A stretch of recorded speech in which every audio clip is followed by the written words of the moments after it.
के और 15 second paper के, यानी कि टोटल 30 सेट्स जो है ये आपके बनाए जाते हैं। और इन्हीं में से कोई एक सेट उठा करके आपको 14 दिसंबर को जो सबसे बेस्ट लगता है वही एक सेट, इन 15 में से एक सेट उठा के फर्स्ट पेपर का और 15 में से उठा के सेकंड पेपर का 14 दिसंबर को आपके एग्जाम पेपर में आपको दे दिया जाएगा।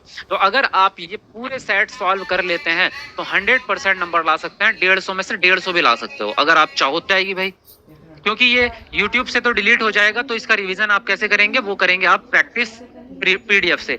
तो पीडीएफ आपको कहाँ मिलेगी इसकी, वो मिलेगी ऐप के ऊपर। ये SA teacher academy play store से आपको डाउनलोड करना है। इस पे जाके आप अपना फोन नंबर डाल के इसको लॉगिन कर लेंगे। यहाँ पे आपके सारे के सारे सेट्स 30 के 30 सेट्स यहाँ पर आपको अवेलेबल हो जाएंगे विद आंसर की, क्योंकि वो आंसर की मैं खुद बना करके आपको दे रहा हूँ एकदम एग्जैक्ट वाली। तो विद आंसर की आपको टोटल सारे पीडीएफ यहाँ पे अवेलेबल हो जाएंगे।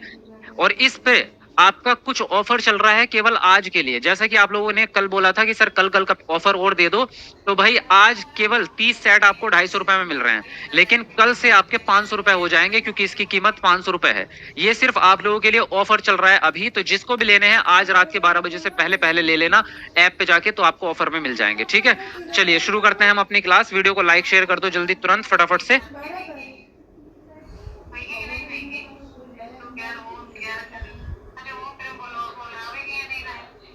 हाँ जी,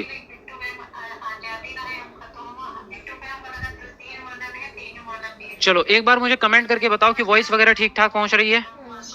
आप जो ये मॉडल क्वेश्चन पेपर करा रहे हैं, अच्छा हाँ, तो कुछ कुछ तो मैंने आपको बताया था इसमें प्रीवियस पेपर के मैच करेंगे, क्योंकि मैंने आपको बताया था कि सीटेट में जो है प्रीवियस पेपर से भर भर के प्रश्न आते हैं। तो ये बात तो मैं आपको स्टार्टिंग में ही मैंने बताई थी। अरे यार इस पे मक्खी बैठ रही है क्या? जल्दी झाड़ू दो, इधर से मैं नीचे जाऊंगा। ठीक है।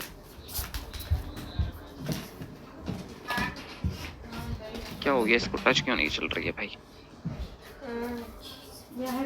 एक सेकंड वेट करो, एक सेकंड। हाँ हाँ अब हो गया, ठीक है।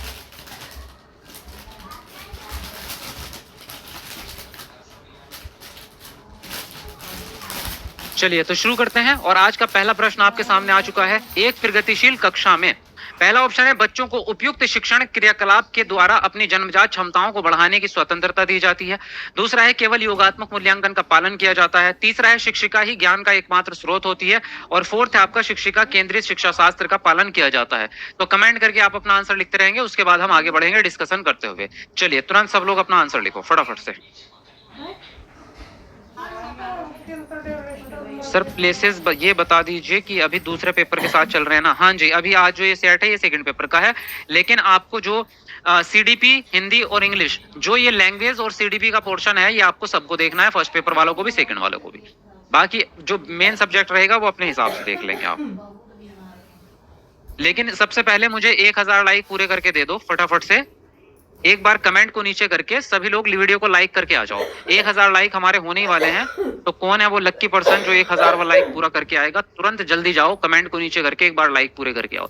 जल्दी से एक बार कर दो फटाफट से, मजा आ जाएगा। देखो स्टार्टिंग कर रहे हैं, 1000 लाइक के साथ में स्टार्टिंग होगी तो मजा ही आ जाएगा, मोटिवेशन भी रहेगा। डिस्कशन नहीं सर, सीधा आंसर बताओ, बहुत लेट हो जाते हैं। डिस्कशन नहीं चाहिए। कौन कौन चाहता है भाई कि सीधे आंसर बताएं, डिस्कशन ना करें? अब देखो, प्रगतिशील कक्षा में बच्चों को उपयुक्त शिक्षण क्रियाकलाप के द्वारा अपनी जन्मजात क्षमताओं को बढ़ाने का स्वतंत्रता दी जाती है। यस, बाल केंद्रित शिक्षा ही प्रगतिशील शिक्षा है। और प्रगतिशील शिक्षा का सबसे मेन इंपॉर्टेंट बात है कि बच्चा प्राथमिक रहेगा और बच्चा सक्रिय रहेगा, यानी लर्निंग बाय डूइंग। तो बच्चा स्वतंत्र रहेगा, खुद से काम को करेगा। योगात्मक मूल्यांकन निगेटिव होता है।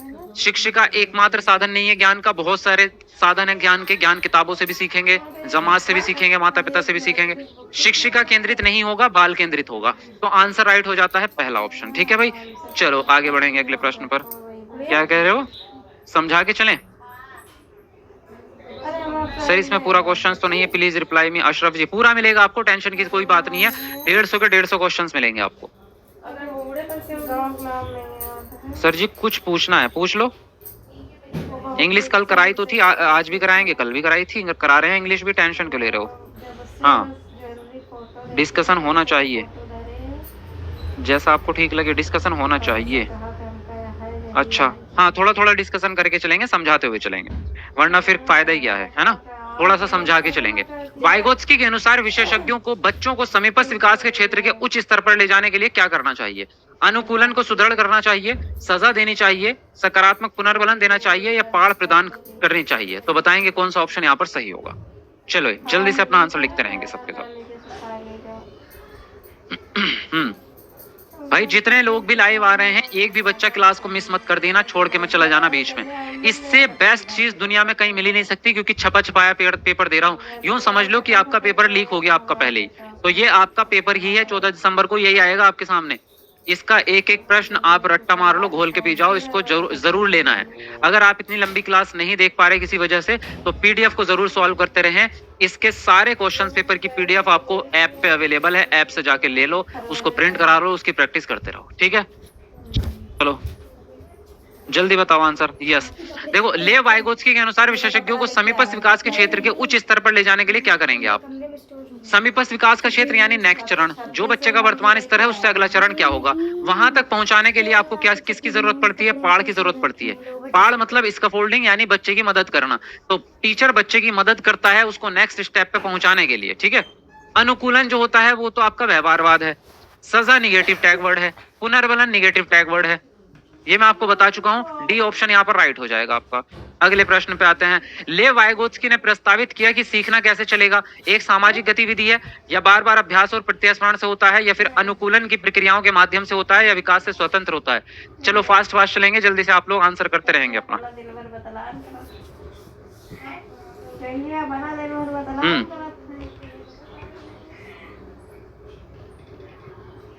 सर 30 मॉडल पेपर एक बार में दे दीजिए। हाँ एक बार में मिल जाएंगे, 2-3 दिन के अंदर अंदर सारे दे दूंगा आपको।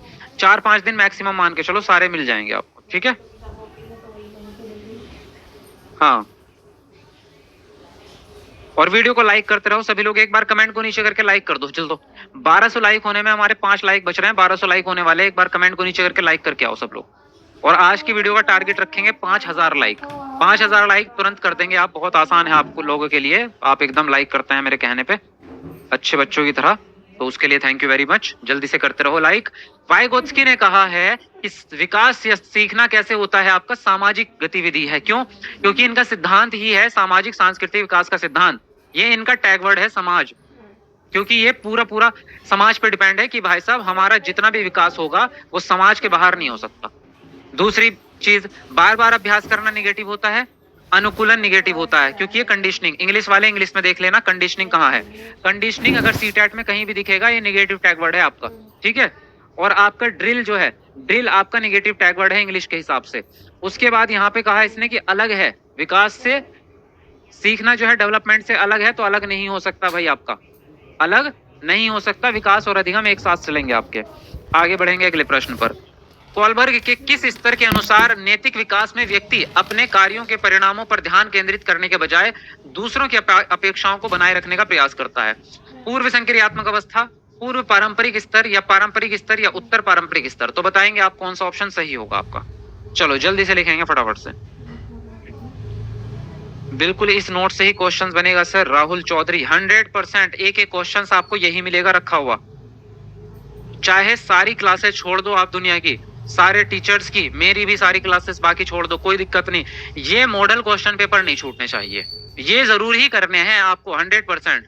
और अगर 8 बजे आपकी मान लो कोई और क्लास भी होती है, कहीं आपने कोचिंग वगैरह करते होंगे या किसी और सर की क्लास आप करते होंगे, वो क्लास आप बाद में भी देख सकते हो, वो यूट्यूब पे रहेगी आपकी, वो अगले दिन भी देख लोगे, रात को भी। ये क्लास लाइव में ही देखनी पड़ेगी, ये बाद में डिलीट हो जाएगी। तो इसलिए सबसे पहले इसको प्रायोरिटी दो। 8 बजे लाइव आके एसए टीचर अकेडमी पे ये मॉडल क्वेश्चन पेपर जरूर देखेंगे आप। बाकी की क्लासेस बाद में भी देख सकते हैं, कोई दिक्कत नहीं आएगी उसमें, है ना।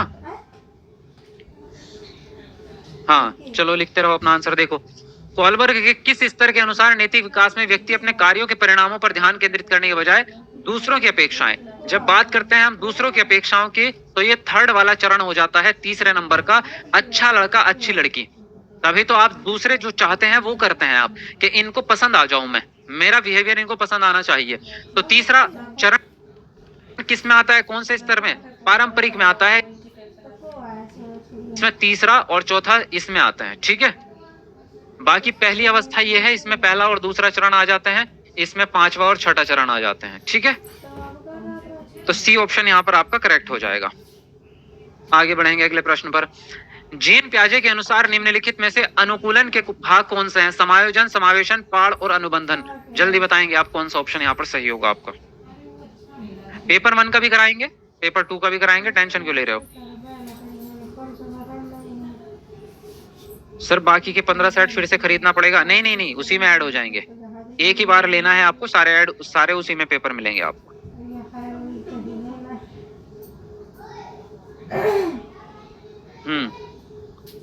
बहुत बढ़िया, लिखते रहेंगे सब लोग अपना आंसर। Very good. देखो, जीन प्याजे के अनुसार निम्नलिखित में से अनुकूलन के भाग कौन से हैं? अब ये अनुकूलन कंडीशनिंग नहीं है, ये अनुकूलन है अडेप्टेशन वाला, यानी समायोजन वाला।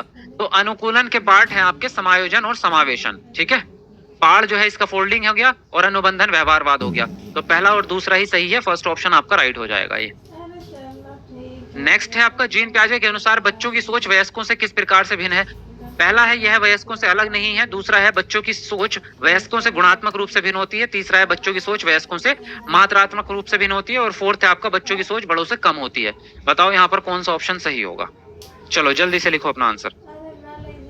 सर साइंस का क्लास कब से चलेगा? 9 बजे डेली हो रहा है आपका, सुबह में 9 बजे 9 AM साइंस का क्लास होता है आपका डेली, कल भी रहेगा, ठीक है। और कल से आपकी 5 बजे भी क्लास स्टार्ट हो जाएगी, 5 AM EVS स्टार्ट हो जाएगी आपकी। उसके बाद 9 बजे, उसके बाद फिर आपकी 12 बजे क्लास रहेगी क्वेश्चन पेपर की, PYQs की, ठीक है, PYQs की। उसके बाद आपकी 5 बजे क्लास रहेगी फिर क्वेश्चन पेपर की, ये भी आपकी। फिर 8 बजे आपकी रहेगी ये जो अभी चल रही है आपकी क्लास, ठीक है। चलो जल्दी लिखो अपना आंसर। इसने कहा जीन प्याजे के अनुसार बच्चों की सोच बड़ों से किस प्रकार से अलग होगी? वयस्कों से अलग नहीं है, अलग तो है, बच्चे अलग तरीके से सोचते हैं। बच्चों की सोच वयस्कों से गुणात्मक रूप से भिन्न होती है, यस, उनके सोचने के तरीके अलग होते हैं, गुण अलग होते हैं। मात्रा में भिन्न नहीं होती, ये आप याद रखना हमेशा। सोच जो है, जो संज्ञानात्मक विकास है, वो मात्रा में भिन्न होगा, ना कि गुणों में, सोचने के तरीके में अलग होगा, ना कि मात्रा में। बड़ों से कम या ज्यादा का कोई मसला नहीं है, कम ज्यादा नहीं होती। तो यहाँ पर जो है सेकंड ऑप्शन राइट हो जाएगा। अगला प्रश्न है, जीन प्याजे के सिद्धांत के अनुसार किस चरण में बच्चे प्रतीकात्मक खेल करने में सक्षम हो जाते हैं, परंतु उनकी सोच मूर्त वस्तुओं तक ही सीमित होती है बजाय अमूर्तता के? पहला है संवेदी चालक अवस्था, दूसरा उत्तर पारंपरिक अवस्था, तीसरा मूर्त संक्रियात्मक अवस्था, चौथा है अमूर्त संक्रियात्मक अवस्था। तो बताएंगे आप कौन सा ऑप्शन यहाँ पर सही होगा आपका। चलो जल्दी जल्दी लिखो अपना आंसर फटाफट से। चलो 1500 लाइक होने में केवल हमारे 5 लाइक बच रहे हैं, तो सब लोग कमेंट को नीचे करके लाइक करके आओ फटाफट से। देखो अभी 600 लाइक ऐसे हैं, 600 लोग जिन्होंने लाइक नहीं किया, यहाँ पे दिख रहा है मुझे 600 लोग ऐसे हैं जिन्होंने लाइक नहीं किया। तो ये ईमानदारी से अपना कमेंट को डाउन करो, एक बार कट करो और लाइक कर दो एक बार वीडियो को, जल्दी से, ईमानदारी से, अपनी मर्जी से। इतनी बेस्ट चीज आपको क्लास में दे रहा हूँ तो एक लाइक तो बनता है। सर आप बहुत अच्छा पढ़ाते हैं। Divya ji thank you very much. Paper 1 का PDF का फाइल आगे अलग से बना दीजिए। अलग से नहीं, उसी में मिल जाएगा, उसके ऊपर लिखा रहेगा आपका पेपर 1 पेपर 2, उसके ऊपर लिखा हुआ रहेगा आपको। अब देखो, इसने कहा जीन प्याजे के सिद्धांत के अनुसार किस चरण में बच्चे प्रतीकात्मक खेल करने में सक्षम हो जाते हैं और मूर्त वस्तुओं तक ही सीमित होती है सोच उनकी। तो मूर्त वस्तुओं तक जब सोच पा रहा है बच्चा, इसका मतलब मूर्त अवस्था में पहुंच चुका है। अमूर्तता नहीं सोच पा रहा, इसने कहा बजाय अमूर्तता के। तो अमूर्त में नहीं पहुंचा है बच्चा अभी बच्चा है मूर्त वाली अवस्था में। थर्ड ऑप्शन आपका राइट हो जाएगा। नेक्स्ट पे आते हैं, शिक्षकों को स्वीकारना चाहिए कि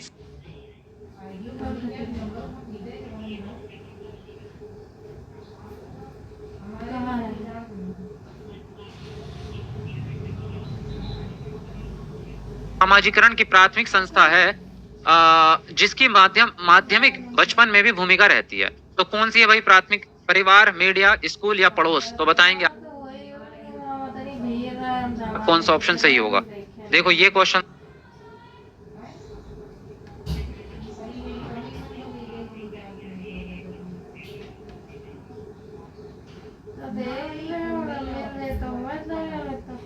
कौन सा ऑप्शन सही होगा। देखो ये क्वेश्चंस में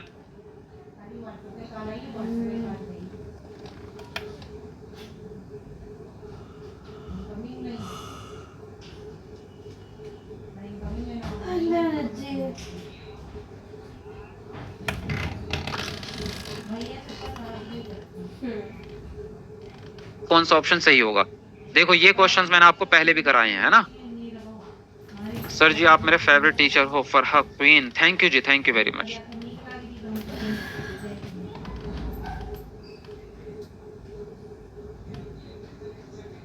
चलो लिखते रहो अपना आंसर जल्दी जल्दी। इसने कहा शिक्षकों को स्वीकारना चाहिए कि सामाजिकरण की प्राथमिक संस्था कौन सी है।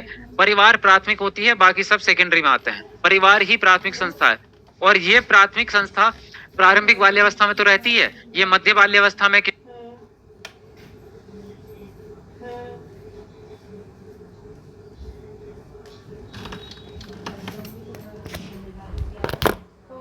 माता पिता का रोल कभी भी खत्म नहीं होता। पहला ऑप्शन यहाँ पर सही हो जाएगा आपका। आगे बढ़ेंगे। कथन ए है आपका, एक बच्चा कुछ तांत्रिक गतिक परिपक्वता प्राप्त करने से पहले पेंसिल पकड़ना और लिखना नहीं सीख सकता। तर्क है सीखना विकास पर निर्भर करता है। तो बताएंगे आप यहाँ पर कौन सा ऑप्शन सही होगा आपका, ए और आर के हिसाब से। जल्दी से अपना आंसर लिखेंगे।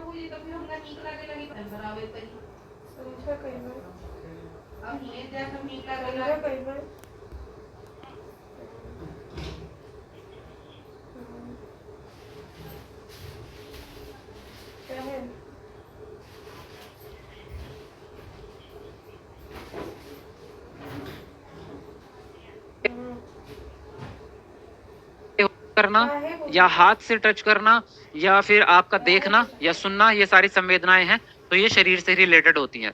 सूक्ष्म और सकल मोटर स्किल ये भी इसी से रिलेटेड होते हैं। अंतरवैयक्तिक संबंध नहीं होंगे। अंतरवैयक्तिक संबंध जो है वो इमोशन से रिलेटेड होते हैं। एक दूसरे की भावनाओं को समझना अंतरवैयक्तिक संबंध है। तो ये संवेगात्मक विकास का हिस्सा हो जाएगा, इसलिए आंसर राइट होगा आपका सी, फर्स्ट सेकंड एंड थर्ड वाला। नेक्स्ट है, निम्नलिखित में से कौन सा कारक सीखने को प्रभावित करता है। छात्र का सामाजिक सांस्कृतिक संदर्भ, छात्र की आयु, एक अवधारणा को पढ़ाने के लिए शैक्षणिक रणनीतियां, और डी है छात्र की क्षमता के बारे में शिक्षक का विश्वास। तो बताएंगे आप कौन सा ऑप्शन सही होगा। जी सर माशाल्लाह से बहुत अच्छे से समझ में आ रहा है। नासिरा खातून बहुत बढ़िया।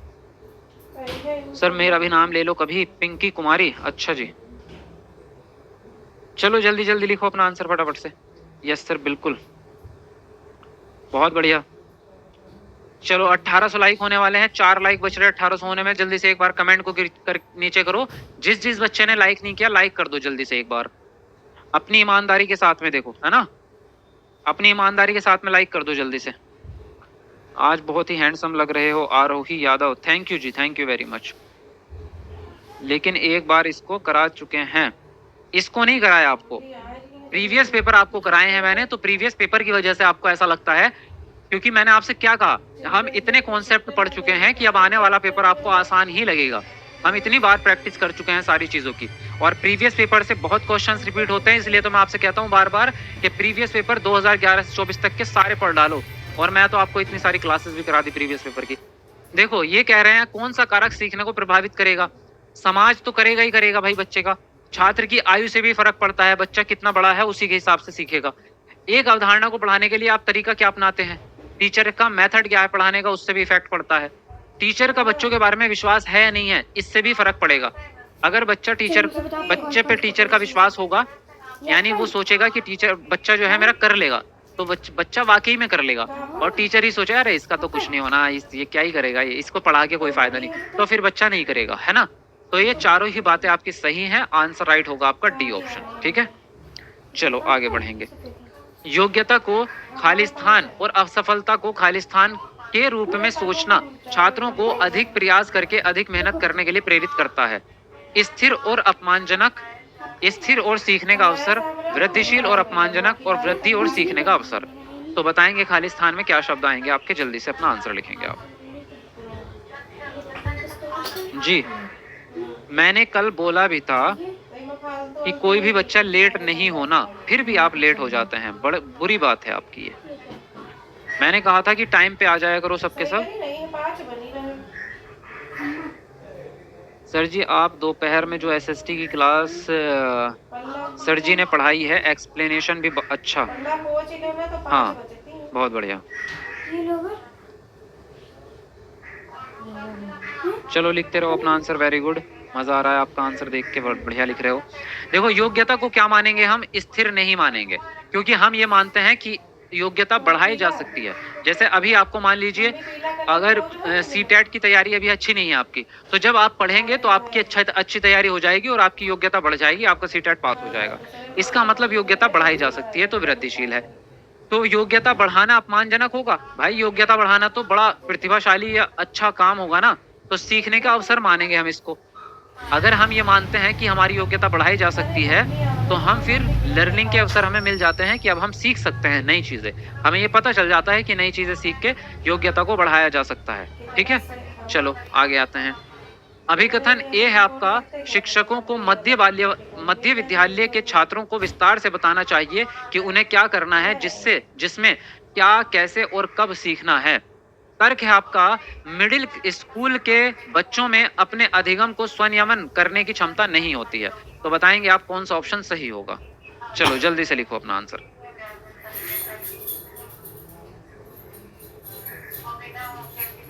चलो जल्दी से लिख दो फटाफट से। बहुत बेहतरीन, वेरी गुड।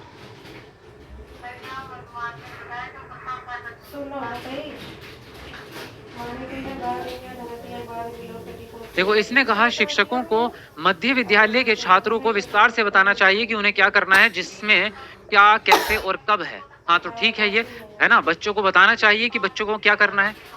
बच्चों को पता रहेगा तो बच्चे अपने हिसाब से डिसीजन ले पाएंगे कि मुझे कब क्या सीखना है। ठीक है, मिडिल स्कूल के बच्चों में अपने अधिगम को स्वनियमन करने की क्षमता नहीं होती है। स्वनियमन की क्षमता होगी तभी तो वो अपना डिसीजन ले पाएंगे कि मुझे क्या करना है। इसने बोला नहीं होती, तो ए तो सही हो गया, लेकिन आर गलत हो गया आपका। तो आंसर जो राइट होंगे आपका सी वाला ऑप्शन आपका राइट हो जाएगा। ठीक है, थर्ड ऑप्शन आपका यहाँ पर करेक्ट हो जाता है। नेक्स्ट है आपका कथन ए, समस्या समाधान पढ़ाते समय शिक्षकों को चाहिए कि वे बच्चों की अपनी सोच के बारे में सोचने और सीखने के तरीके पर ध्यान केंद्रित करने के लिए हतोत्साहित करें। तर्क है, संज्ञानात्मक क्षमताओं का विकास समस्या समाधान में बाधा डालता है। तो बताएंगे आप कौन सा ऑप्शन यहाँ पर सही होगा। समीक्षा सिंह भाई मिल जाएगा आपको भी, सारे सेट मिलेंगे, टेंशन ना लो, एक एक करके अपलोड होंगे उसमें, सारे एक साथ। Me? I am not one.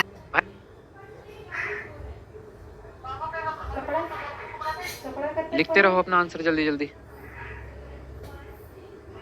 देखो समस्या समाधान पढ़ाते समय शिक्षकों को चाहिए कि वे बच्चों को अपनी सोच के बारे में सोचने और सीखने के तरीके पर ध्यान केंद्रित करने के लिए हतोत्साहित करें।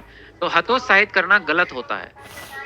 बच्चा अगर अपने बारे में सोच रहा है, अपना सेल्फ एनालिसिस कर रहा है, जिसको मेटाकॉग्निशन कहते हैं, तो वो अच्छी चीज है। लेकिन आपने क्या कर दिया, हतोत्साहित कर दिया उसको।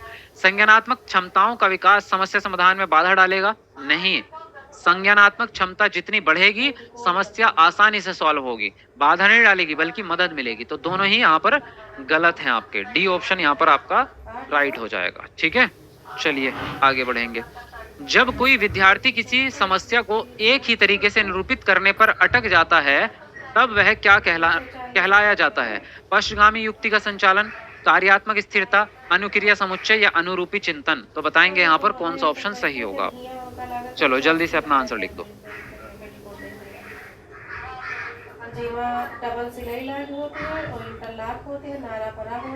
हाँ जी सर, पीडीएफ सारा ऐप पर डालिए। सत्येंद्र जी, सारा पीडीएफ आपको ऐप पे मिल जाएगा, डरने की कोई बात नहीं है।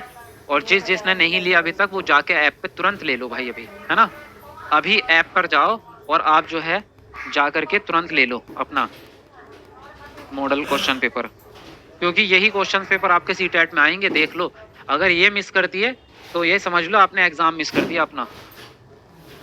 इससे बेस्ट कंटेंट आपको मिलेगा ही नहीं कहीं भी। अब देखो यहाँ पे क्या कह रहा है, जब कोई विद्यार्थी किसी समस्या को एक ही तरीके से निरूपित करने पर अटक जाता है, उसको क्या कहते हैं। अगर आप बार बार एक ही तरीका अपना रहे हैं, उसको हम कहेंगे यहाँ पर रिस्पॉन्स सेट। इसको कहते हैं अनुक्रिया समुच्चय। अनुक्रिया मतलब रिस्पॉन्स होता है, सेट मतलब आपने इकट्ठा कर लिया, यानी कि एक ही तरीके पर आप अटक चुके हैं, वही तरीका बार बार अपनाते हैं। ठीक है, पश्चगामी का मतलब होता है उल्टी तरफ से काम करना, यानी जैसे आपका मान लीजिए कोई काम है, एक सवाल है इधर से इधर तक, तो इधर से शुरू करके इधर को आ रहे हो आप उल्टी तरफ से, तो वो पश्चगामी। कार्यात्मक स्थिरता मतलब आप एक्टिविटी नहीं कर रहे हो, एक्टिविटी पर रोक लगा दी आपने। अनुरूपी चिंतन मतलब पिछली वाली समस्या के बारे में सोचना, वो अनुरूपक चिंतन होता है। तो यहाँ पर सी वाला ऑप्शन आपका करेक्ट हो जाएगा। अगला प्रश्न है, बच्चे सहज सिद्धांत व वैकल्पिक अवधारणाएं बनाते हैं, क्यों? क्योंकि उनकी सोच बड़ों से काफी नीचे होती है, या फिर वे कोरी पट्टी हैं, या वे सोच वाले प्राणी हैं जो दुनिया के साथ बातचीत करके ज्ञान का निर्माण कर रहे हैं, और डी है उनकी सोच अतार्किक और तर्कहीन है। तो बताएंगे आप कौन सा ऑप्शन सही होगा? चलो जल्दी लिखेंगे अपना आंसर आप।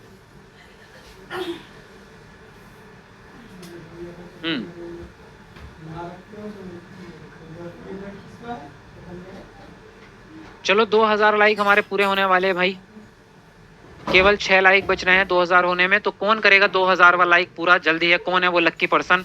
एक बार कमेंट को नीचे करके तुरंत लाइक करके आओ। 2000 वाला लाइक कौन करेगा देखते हैं। सी ऑप्शन आ रहा है ज्यादातर लोगों का, देखते हैं।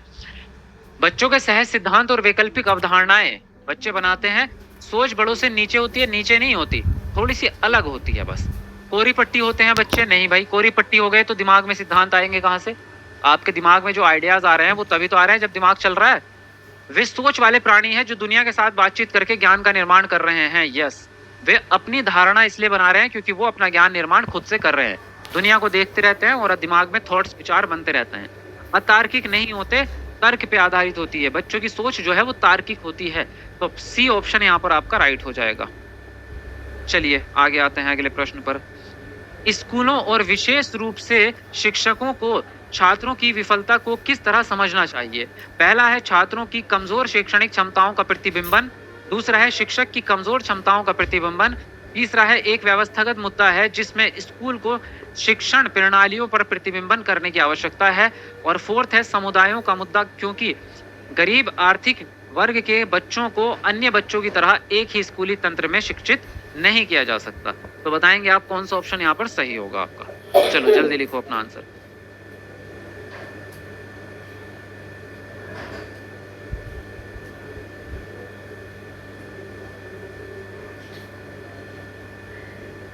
क्या सबूत है कि यही आएगा और नहीं आया तो क्या?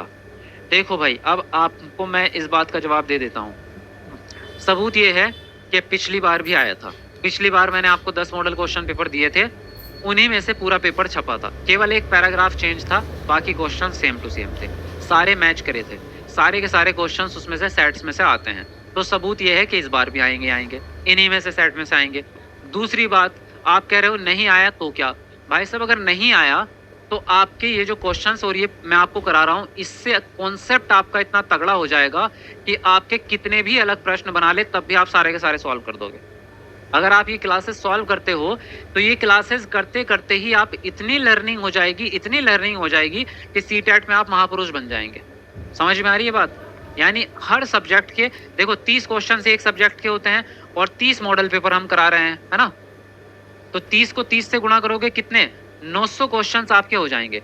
और किसी सब्जेक्ट के 900 क्वेश्चन सॉल्व करने का मतलब है कि वो पूरा सब्जेक्ट आपने पानी की तरह पी लिया उसको।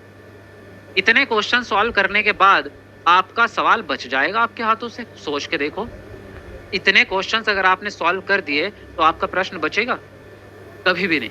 आप 100%, 100% कितना भी नया प्रश्न आ गया ना, उसको भी सॉल्व कर दोगे, क्योंकि आप सीख ही इतना जाओगे, आपकी तैयारी इतनी बेहतर हो जाएगी। क्योंकि मैं तो आपको कॉन्सेप्ट सिखा रहा हूँ, मैं कोई टिक थोड़ी मार रहा हूँ कि ये सही है चलो आगे बढ़ जाते हैं। मैं तो समझा रहा हूँ आपको। तो जब आपका कॉन्सेप्ट इतना अच्छा हो जाएगा, तैयारी इतनी अच्छी हो जाएगी, तो नया प्रश्न भी अगर बना तो भी आप उसको छोड़ोगे नहीं, तो भी उसको सॉल्व करके ही आओगे आप। समझ रहे हो बात को? बाकी वैसे तो आपका यही प्रश्न आएगा, इस बात की गारंटी है। जो प्रश्न मैं आपको करा रहा हूँ यही आ जाएंगे, उसकी चिंता आप मत करो। लेकिन मेन बात है कि आपको सॉल्व करने तो आने चाहिए। अगर आ भी गए और आपसे सॉल्व ही ना हो पाए, यही लोग होते हैं जिन्हें दिक्कत हो जाती है।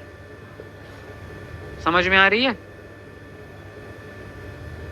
सर आप ध्यान दें, बाकी बच्चों की क्लास संस्कृत, मैथ, ETC सब करा रहा हूँ भाई। मैथ की भी स्टार्ट करा दी है, सब कुछ करा दी है। अदालत है क्या जो प्रूफ मांग रहे हैं भाई साहब? वही कह रहा हूँ भाई, अदालत नहीं है। अब प्रूफ मांगना है तो मैं आपको क्या ही प्रूफ दूं? मैंने आपको सारी बातें बता दी हैं भाई।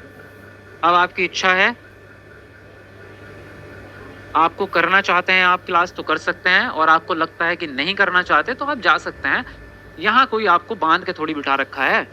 और यहाँ पे कोई आपको जो है ये थोड़ी है कि आपसे पैसे लेके क्लास चल रही है कि आपके पैसे खराब हो जाएंगे। हम तो नहीं कह रहे आपसे कि देखो या ना देखो, आपकी इच्छा है। अगर अच्छी लग रही है क्लास तो देख लो, नहीं लग रही है तो जा सकते हैं आप, कोई दिक्कत की बात नहीं है, ठीक है। स्कूलों और विशेष रूप से शिक्षकों को छात्रों की विफलता को किस तरह समझना चाहिए, यानी कि बच्चा अगर फेल हो रहा है तो किसकी कमी से हो रहा है? छात्र की कमजोर शैक्षणिक क्षमता, छात्र की कमी से नहीं, शिक्षक की कमी से नहीं, व्यवस्थागत मुद्दा है जिसमें स्कूल को शिक्षण प्रणालियों पर ध्यान देना चाहिए। ये जो है सिस्टम का प्रॉब्लम है, आपके स्कूल का माहौल ऐसा है जो बच्चों की जरूरतें पूरी नहीं कर पा रहा। तो आपको अपने स्कूल की प्रणाली, स्कूल के वातावरण पे चिंतन करने की जरूरत है, सोचने की जरूरत है। माता पिता का दिक्कत नहीं है कि बच्चे गरीब हैं अमीर हैं, उससे रिलेशन नहीं है, ये स्कूल की दिक्कत है। तो सी ऑप्शन आपका राइट हो जाएगा यहाँ पर, ठीक है। चलो जी आगे बढ़ेंगे अगले प्रश्न पर। अगला प्रश्न है आपका, विद्यार्थियों के अर्थपूर्ण अधिगम को बढ़ावा देने के लिए निम्नलिखित में से किस प्रक्रिया के लिए बच्चों को प्रोत्साहित नहीं करना चाहिए? पहला है अन्वेषण और प्रयोग, दूसरा है परासंज्ञान, तीसरा है चर्चा और बहस, और डी है आपका निष्क्रिय श्रवण। तो बताएंगे आप कौन सा ऑप्शन सही होगा? चलो जल्दी से लिखेंगे अपना आंसर। हेलो, तो मम्मी से बात करा देते हैं। जी, मे आई गो टू ड्रिंक वाटर? हाँ जी बिल्कुल, जाओ पानी पियो। आप पानी तो अपने पास ही रख लिया करो, जाने की जरूरत ही ना पड़े।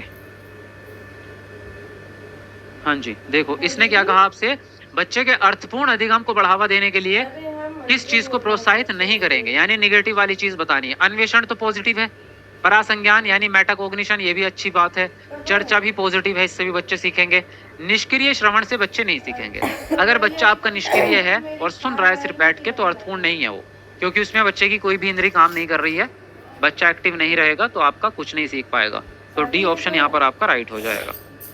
अगला प्रश्न है, राष्ट्रीय शिक्षा नीति 2020 जैसी शिक्षा की समकालीन नीतियां बच्चों में कौन से कौशल विकसित करने का प्रस्ताव करती हैं? पहला है समालोचनात्मक चिंतन, दूसरा है स्मरण और पुनरुत्पादन, तीसरा है आपका परीक्षा के लिए सीखना, और फोर्थ है आपका रटना। तो बताएंगे आप कौन सा ऑप्शन यहाँ पर सही होगा आपका? चलो जल्दी से लिखो अपना आंसर फटाफट से।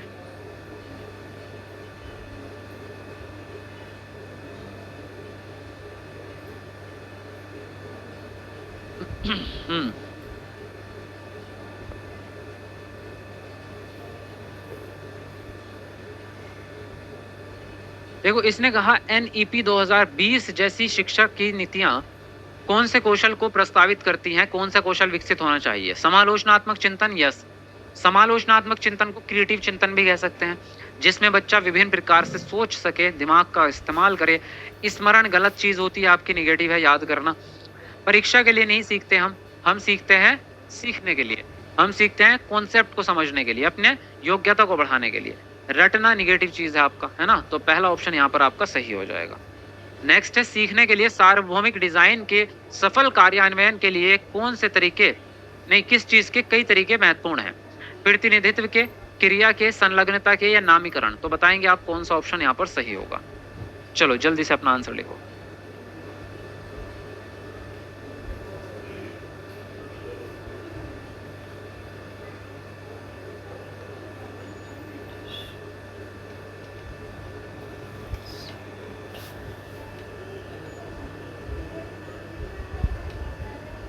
देखो इसने कहा आपसे सीखने के लिए सार्वभौमिक डिजाइन। सार्वभौमिक डिजाइन जो होता है वो समावेशी शिक्षा के लिए होता है ना। किसके लिए? समावेशी बनाने के लिए। सार्वभौमिक डिजाइन का मतलब होता है स्कूल का ऐसा माहौल जिसमें हर बच्चे की जरूरत पूरी हो सके, और वो तभी जरूरत पड़ेगी जब बच्चे विभिन्न प्रकार के होंगे। विभिन्न प्रकार के होंगे तो समावेशी शिक्षा। समावेशी शिक्षा में सबसे ज्यादा जरूरत किसकी पड़ेगी? संलग्नता की, यानी बच्चे आपस में जुड़े रहें, एक दूसरे के साथ काम करके सीखें, एंगेज रहें बच्चे, ठीक है। तो ये होगा आपका प्रतिनिधित्व। हालांकि ये भी पॉजिटिव चीज है, लेकिन इसके कई तरीके की जरूरत नहीं है। नामीकरण तो हमेशा निगेटिव ही रहेगा। क्रिया एक सिर्फ एक्टिविटी है, तो जब बच्चे संलग्न हो जाएंगे तो एक्टिव अपने आप हो जाएंगे, लेकिन मेन बात जुड़ाव की है सबसे पहले, ठीक है। तो सी वाला ऑप्शन यहाँ पर आपका करेक्ट होगा। नेक्स्ट है आपका रचनात्मक बच्चों की विशिष्ट पहचान विशेषताओं में क्या शामिल है? पहला ऑप्शन है विचारों का लचीलापन, प्रवाह और मौलिकता। दूसरा है उच्च बौद्धिक, सामाजिक और भावनात्मक परिपक्वता। तीसरा है सरल कार्यों और कम जोखिम लेने वाले कार्यों के लिए वरीयता। और डी है आपका अभिसारी सोच और सोच में स्थिरता। तो बताएंगे आप कौन सा ऑप्शन यहाँ पर सही होगा आपका। चलो जल्दी से अपना आंसर लिखेंगे। आगे बहुत जाम रहा है तो कहीं रहा है तो चलो वापस। ओनली पेपर 1 वाले स्टूडेंट देखें या नहीं पेपर 2 का? देखो बिल्कुल, दोनों के लिए कहा है मैंने।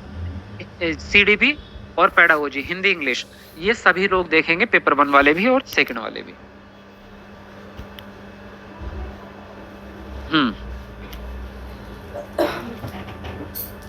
चलो लिखते रहो अपना आंसर। 2300 लाइक हमारे पूरे होने वाले हैं, तो जल्दी पूरे करो भाई, कमेंट को नीचे करके पूरे करके आओ जल्दी से। अब देखो इसने क्या कहा, रचनात्मक बच्चों की विशिष्ट पहचान क्या है? विचारों में लचीलापन रहेगा, प्रवाह रहेगा, मौलिकता रहेगी। यस, पहला ही ऑप्शन आपका राइट है। लचीलापन मतलब जिसमें बदलाव हो सके। अगर एक विचार काम नहीं कर रहा तो आप दूसरा विचार लगाएंगे, तीसरा आइडिया लाएंगे। प्रवाह भी मतलब उसी को कहते हैं जो बहाव चले, जिसका नई नई चीजें दिमाग में आती रहे। मौलिकता मतलब नयापन, नए नए आइडियाज आते हैं दिमाग में। उच्च बौद्धिक, सामाजिक, भावनात्मक परिपक्वता। तो देखो रचनात्मकता जो होती है वो बौद्धिक से तो रिलेटेड है, लेकिन समाज से या भावना से रिलेटेड नहीं है। इमोशनल डेवलपमेंट अलग चीज है, रचनात्मकता अलग चीज है। दूसरी चीज, सरल कार्यों को और कम जोखिम वालों के लिए वरीयता देते हैं, नहीं, उनको चाहिए थोड़े से मुश्किल काम जिसमें मजा आए उनको। अभिसारी सोच नहीं होती, अपसारी होती है। अभिसारी वाला बच्चा केवल एक तरीके पर अटक जाता है, इनको चाहिए अपसारी,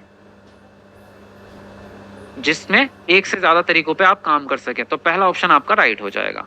अगले प्रश्न पे आते हैं। दृष्टि की सहायता के लिए एक सहायक तकनीक कौन सी है? पहला है आपका बड़े मुद्रत वाली वर्कशीट, दूसरा है वाक चलित कंप्यूटर, तीसरा है कैलकुलेटर और चौथा है आपका आवर्धक लेंस। तो बताएंगे आप कौन सा ऑप्शन यहाँ पर सही होगा आपका। चलो जल्दी से लिखो अपना आंसर।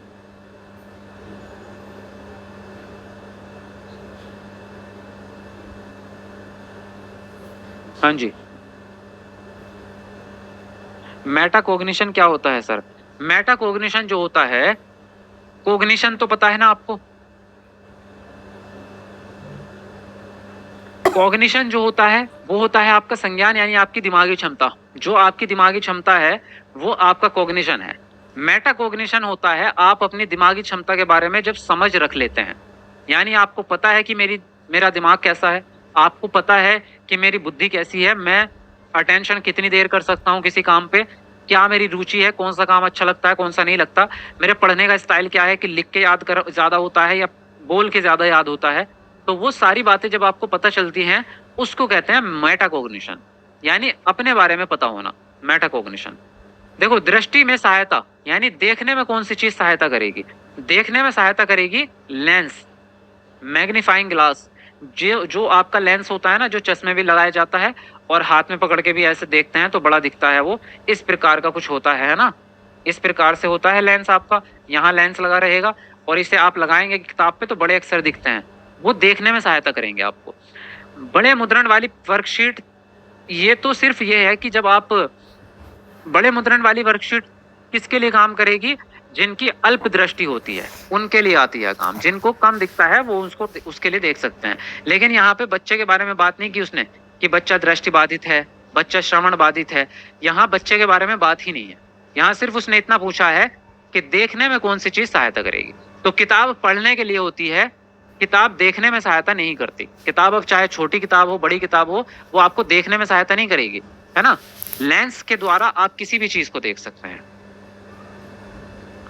नेक्स्ट है आपका खाली स्थान दिया है के साथ संघर्ष करने वाले छात्रों को अक्सर गणितीय अवधारणा और गणना में कठिनाइयों का सामना करना पड़ता है।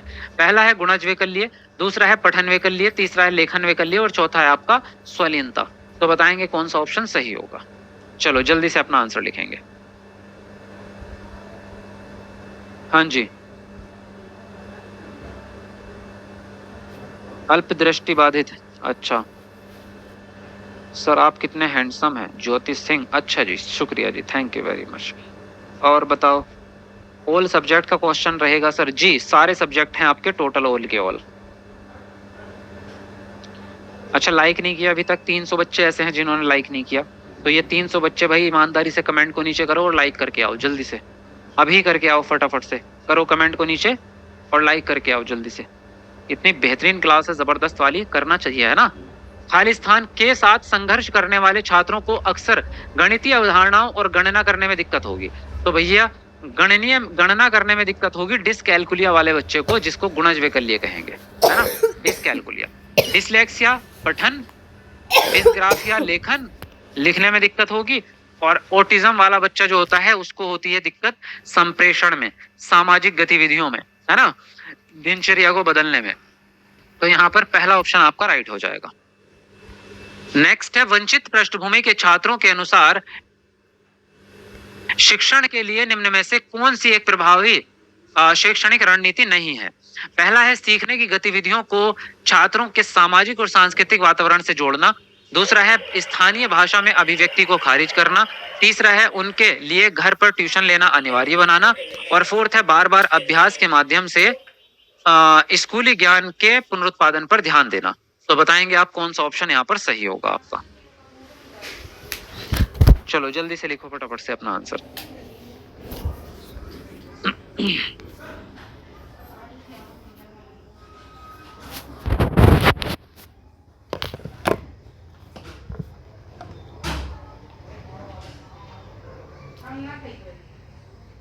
देखो इसने कहा है वंचित पृष्ठभूमि के छात्रों के अनुसार शिक्षण के लिए कौन सी रणनीति ठीक नहीं है आपकी। सीखने की गतिविधियों को सामाजिक छात्र के सामाजिक वातावरण से जोड़ रहे हो, तो ये तो डेली लाइफ से जोड़ना हो गया, ये तो पॉजिटिव रहेगा। स्थानीय भाषा में अभिव्यक्ति को खारिज करेंगे, यही गलत। स्थानीय भाषा में अभिव्यक्ति को खारिज करेंगे, ये भी गलत है।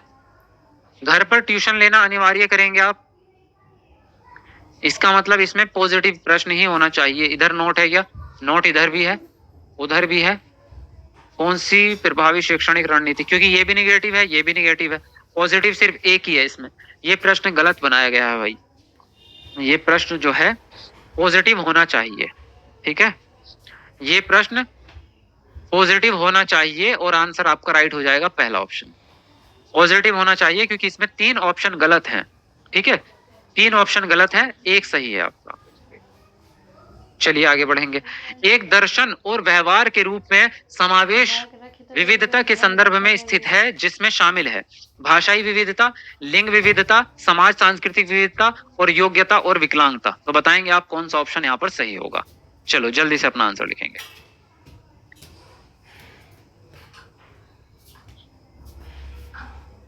जी फटाफट लिखो जल्दी जल्दी अपना आंसर।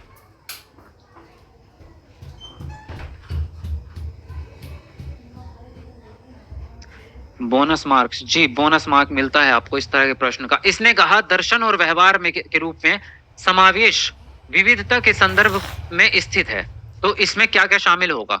तो समावेशी कक्षा की बात कर रहे हैं, टोटल समावेशी शिक्षा की बात है सीधी, क्योंकि आप शिक्षा से रिलेटेड हैं, है ना। तो भाषाई विविधता आपकी आ जाएगी कक्षा में, यस। लिंग विविधता भी हो सकती है, हो सकती है। समाज सांस्कृतिक विविधता भी हो सकती है, हो सकती है। योग्यता और विकलांगता ये विविधता नहीं है। योग्यता अलग अलग हो सकती है बच्चों की, हो सकती है।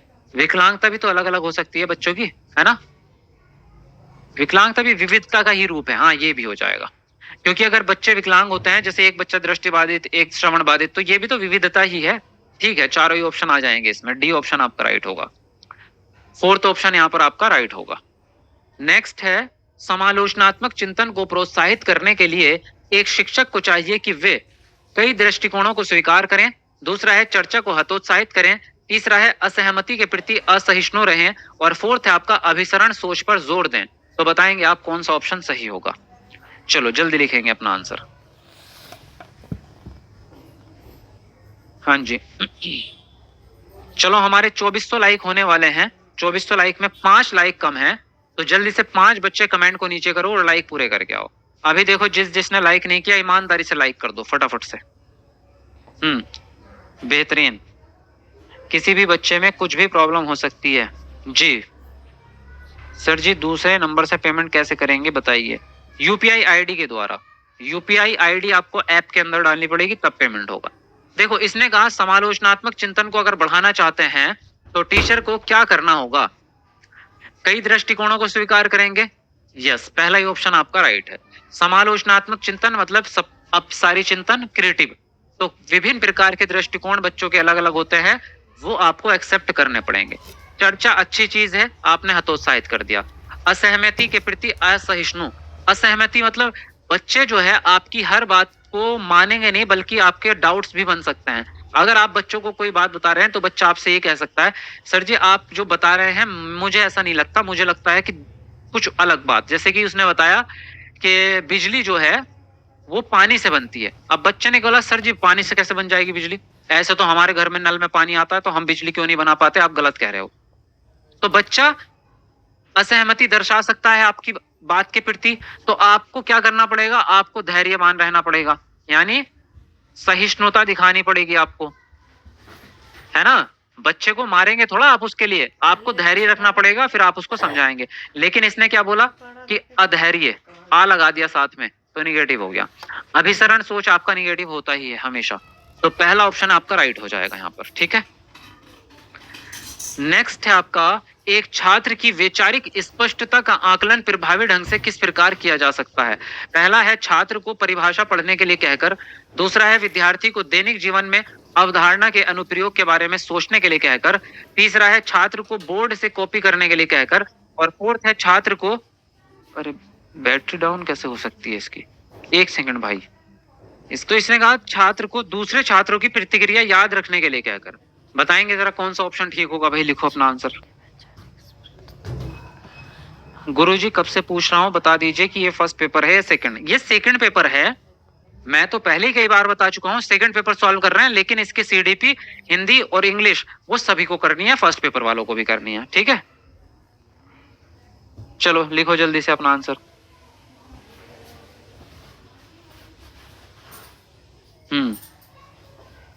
तो देखो इसने क्या कहा आपसे, वैचारिक स्पष्टता का आकलन प्रभावी ढंग से किस तरह से कर सकते हैं आप। छात्र को परिभाषा पढ़ने के लिए कहकर, परिभाषा आपकी गलत चीज होती है, परिभाषा को याद करना पड़ता है, रटना पड़ता है। विद्यार्थियों को दैनिक जीवन में अवधारणा के अनुप्रयोग के लिए सोचने के लिए कहकर, ये ठीक है। यानी कि जो कॉन्सेप्ट आप पढ़ा रहे हैं बच्चे को, वो दैनिक जीवन में किस तरह से इस्तेमाल होगा उसके बारे में सोचेगा बच्चा, तो वो पॉजिटिव चीज है। बोर्ड से कॉपी करना, नकल करना आपका निगेटिव होता है, कॉपी करने को नकल ही कहते हैं। छात्र को दूसरे छात्र की प्रतिक्रिया याद करने के लिए कहना, याद करना आपका निगेटिव होता है, याद करना सार्थक नहीं है, ठीक है। आगे बढ़ेंगे। सहशिक्षा कक्षा में एक शिक्षक लड़कों से कहता है, सह पाठ्यक्रम गतिविधियों में गृह विज्ञान को मत लो, तुम लड़की नहीं हो। तो यह किसको बढ़ावा देगा, इससे किसको बढ़ावा मिलेगा, जेंडर समता, जेंडर रूढ़िवादिता, जेंडर भूमिका में लचीलापन, या फिर जेंडर समानता। तो बताएंगे आप कौन सा ऑप्शन सही होगा। चलो जल्दी से अपना आंसर लिखेंगे आप।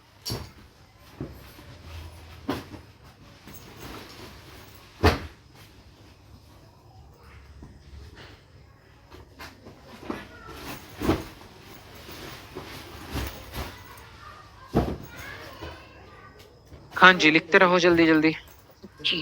इसने कहा आपसे, सह शिक्षा कक्षा में टीचर क्या बोल रहे हैं, लड़कों से कहता है कि तुम गृह विज्ञान मत लो, तुम लड़की नहीं हो, यानी कि गृह विज्ञान सिर्फ लड़कियां पढ़ती हैं। तो ये रूढ़िवादिता है, क्योंकि किसी सब्जेक्ट का किसी लिंग से लेना देना नहीं है कि लड़के पढ़ेंगे या लड़कियां पढ़ेंगी, कोई भी पढ़ सकता है ना। सेकंड ऑप्शन यहाँ पर आपका राइट हो जाएगा। नेक्स्ट है, एक प्रगतिशील कक्ष में पाठ्यचर्या किस प्रकार की होती है। पहला है बेहद कठोर व संरचित, जिसमें बच्चे को कोई स्वायत्ता ना हो। दूसरा है विषयों को खंडित रूप से संगठित करती है, जिसमें विषयों का कोई पारस्परिक संबंध ना हो। तीसरा है बच्चों की रुचियों व क्षमताओं के अनुरूप संगठित की जाती है। और फोर्थ है आपका जानकारी को असंगित टुकड़ों में प्रस्तुत करती है। तो बताएंगे आप कौन सा ऑप्शन सही होगा यहाँ पर। नीचे स्पर्श ले आ दे।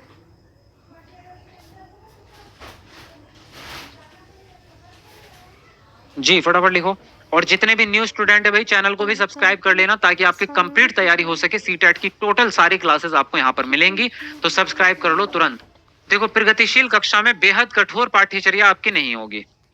विषयों को खंडित रूप में संगठित करती है, जिसमें विषयों का कोई पारस्परिक संबंध ना हो, ये भी गलत।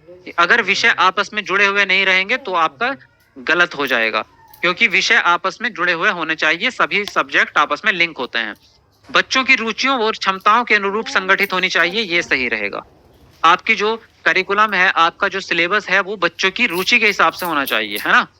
जानकारी को असंगित टुकड़ों में, असंगित मतलब ऐसे भाग जो आपस में कनेक्ट ना हो, है ना। जो पार्ट्स हैं आपके किसी भी कॉन्सेप्ट के, वो आपस में मैच नहीं कर रहे, तो गलत हो जाएगा। तो सी वाला ऑप्शन यहाँ पर आपका राइट होता है। नेक्स्ट है आपका, एक शहर को डिजाइन करने वाले एक वास्तुकार और एक जटिल चित्र पर काम करने वाले कलाकार में कौन सी बुद्धि अधिक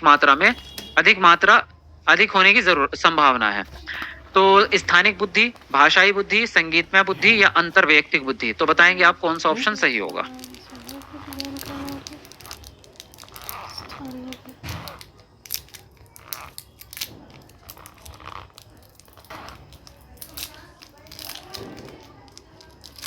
चलो जल्दी से लिखते रहो फटाफट से।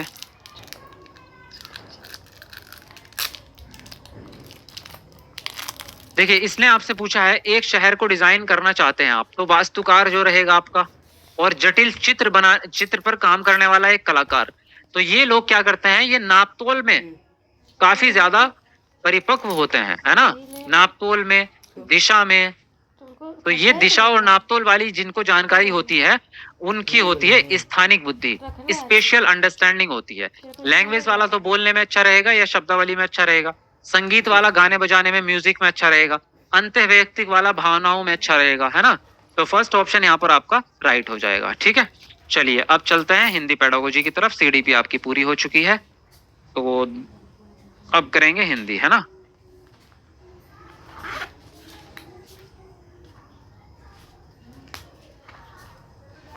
जी, तो पहले क्या करते हैं, हम पहले पैराग्राफ को पढ़ते हैं और पैराग्राफ से रिलेटेड जो क्वेश्चंस बनेंगे उसको फिर सॉल्व करेंगे। देखो, सैकड़ों सालों से सिंध के रेगिस्तान में ईंटों का एक बड़ा सा ढेर लगा हुआ था। कहाँ? सिंध के रेगिस्तान में। सिंध मतलब, सिंध इस समय पे पाकिस्तान में, सिंधु घाटी सभ्यता की बात कर रहे हैं। जो सिंधु घाटी सभ्यता है, वहां पर ईंटों का एक बड़ा सा ढेर लगा हुआ था। आज ये जगह पाकिस्तान में है, अच्छा लिख भी दिया उसने। वहां के लोग इसे मोहनजोदड़ो बोलते हैं। क्या बोलते हैं? मोहनजोदाड़ो इस जगह का नाम है, यानी मरे हुओं का टीला। तब किसे पता था कि कभी यहाँ भारत की सबसे पुरानी सभ्यता बसती थी। भारत की सबसे पुरानी सभ्यता कहाँ बसती थी? पिछले महीने ये दो अंग्रेज इंजीनियर इन ईंटों को भर भर कर ले गए। जल्द ही इन 4000 साल पुरानी ईंटों पर लाहौर से कराची जाने वाली रेलगाड़ियां दौड़ने लगी। यानी कि उन्होंने क्या किया, ये जो थी बस, जो आपकी ये सिंधु घाटी सभ्यता थी जो उजड़ गई थी, तो इसके जो पुराने घर और महल बसे हुए थे, जो दब गए थे मिट्टी के नीचे, इन्होंने उसको उखाड़ उखाड़ के कहाँ लगा दिया? आपने ट्रेन की पटरी बिछाने में उसको लगा दिया, है ना। फिर क्या हुआ? सिंधु घाटी सभ्यता के शहरों की खोज से भारत का इतिहास 2000 सालों से ज्यादा पीछे चला गया। खुदाई में मिले इन शहरों को देखकर हैरानी हुई कि सभी शहर बिल्कुल एक जैसे दिखते थे और प्रमुख सड़कें सीधी बनी हुई थी। यानी कि बड़ा सोच समझ के डिजाइन किया गया था उन शहरों को। सभी घरों के डिजाइन एक जैसे थे और बीच में खुला आंगन और चारों तरफ कमरे, और शहर के एक सिरे पर चारदीवारी थी। यानी जो शहर था वो चारों तरफ बाउंड्री से घिरा हुआ था, जिसमें शायद राजा रहता था। इतिहासकार इसे सिटाडेल कहते थे। सभी घरों की ईंटों का साइज बराबर था। क्या था? 7/1/28, यानी कि लंबाई गुना चौड़ाई और गुना ऊंचाई। तो सभी शहरों की दीवारों की ईंटों का साइज बराबर था, वो भी 10/20/40 सेंटीमीटर था। शहर एक दूसरे से सैकड़ों किलोमीटर दूर बसे हुए थे, जहां नालियों की बढ़िया व्यवस्था थी। यानी कि नाली जो है पानी निकालने के लिए एकदम सिस्टमैटिक तरीके से बनाई गई थी। सिंधु घाटी सभ्यता बहुत अच्छे से बसी हुई थी। अब इससे रिलेटेड क्या प्रश्न आएंगे उसको देखते हैं भाई, है ना। देखो, प्रश्न है आपका, सैकड़ों सालों से सिंध के रेगिस्तान में ईंटों का एक बड़ा सा ढेर लगा हुआ था। लोग उसे क्या पुकारते थे? हड़प्पा, मोहनजोदाड़ो, लोथल या कालीबंगा। तो बताएंगे आप कौन सा ऑप्शन सही होगा।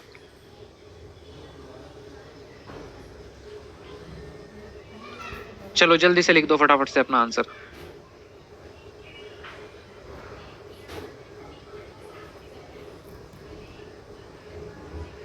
हाँ जी, तो हमने क्या पढ़ा इसको? ये सैकड़ों सालों से सिंध के रेगिस्तान में जो शहर था उसको कहते थे मोहनजोदड़ो। क्या कहते थे? मोहनजोदड़ो। ठीक है भाई, नेक्स्ट है, मोहनजोदड़ो की ईंटों से किस रेल मार्ग का निर्माण हुआ?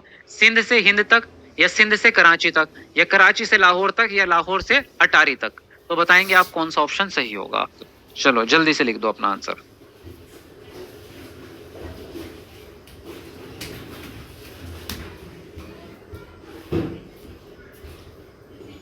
देखो इसका उत्तर आपको पैराग्राफ में ही मिल जाएगा। यहाँ पे इन्होंने लिखा हुआ है कि हमने क्या किया, इसको पुरानी सभ्यता 4000 साल पहले वाली ईंटों पर लाहौर से कराची जाने वाली ट्रेन दौड़ने लगी। लाहौर से कराची, तो कौन सा आंसर आ जाएगा?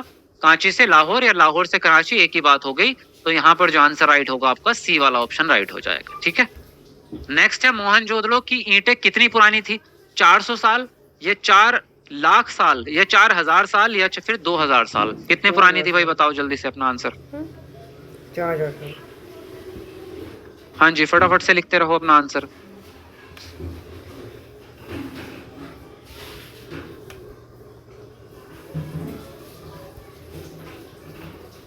देखो इन्होंने कहा मोहनजोदड़ो की ईंटें कितनी पुरानी थी? 4000 साल पुरानी थी। ठीक है, कितनी?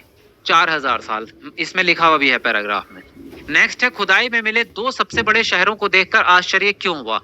क्योंकि वे दोनों बहुत सुंदर थे, या फिर वे दोनों बहुत एक जैसे दिखते थे बिल्कुल, या फिर वे दोनों एक दूसरे से सटे हुए थे, या वे दोनों एक दूसरे से पूर्णतया भिन्न थे? तो बताएंगे आप कौन सा ऑप्शन यहाँ पर सही होगा आपका। चलो जी जल्दी से लिखो अपना आंसर।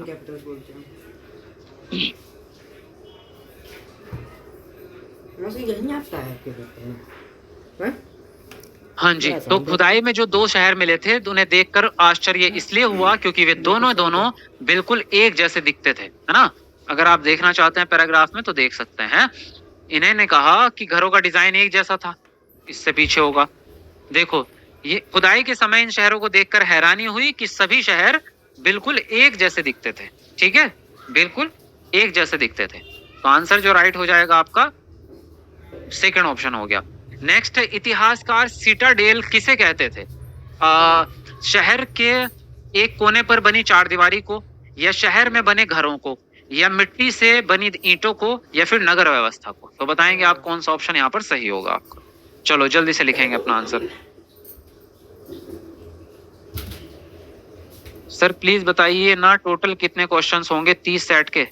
45 तो क्या 30 सेट के जोड़ लो ना आप, 30 सेट गुणा 150। ठीक है, 150 क्वेश्चन एक बनेंगे तो 15 या 45, 4500 क्वेश्चंस हो जाएंगे टोटल आपके। ठीक है, अगर इतने क्वेश्चंस आपने सॉल्व कर लिए तो 100% सीटेट आपका क्रैक है ही, बस पक्का गारंटी है इस बात की। इतिहासकार सिटाडेल कहते थे जो शहर के चारों तरफ दीवार बनी हुई थी। आप देखना चाहते हैं तो पैराग्राफ में देख सकते हैं। ये देखो, शहर के एक सिरे पर एक चारदीवारी बनी थी जिसमें राजा रहता था। इतिहासकार इसे क्या कहते थे? सिटाडेल कहते थे। ठीक है, निम्नलिखित में से कौन सी विशेषता इन दोनों नगरों के से संबंधित नहीं थी? पहला है, सभी घरों की ईंटों का आकार समान था। दूसरा, सभी शहरों की दीवारों की ईंटों का आकार समान था। तीसरा है, सभी शहरों के घरों की संरचना समान थी। फोर्थ है आपका, सभी शहरों की नालियों की व्यवस्था अच्छी नहीं थी। तो बताएंगे आप कौन सा ऑप्शन सही होगा आपका। चलो जल्दी से अपना आंसर लिखेंगे आप।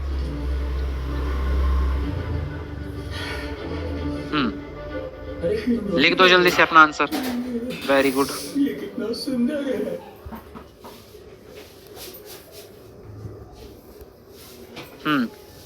देखो अब ये क्या कह रहे हैं, इन दोनों नगरों से संबंधित नहीं है। तो सभी घरों की ईंटें समान थी, ये आपका सही है। आकार, दीवारों का आकार समान था, ये भी सही है। संरचना भी समान थी, ये सही है।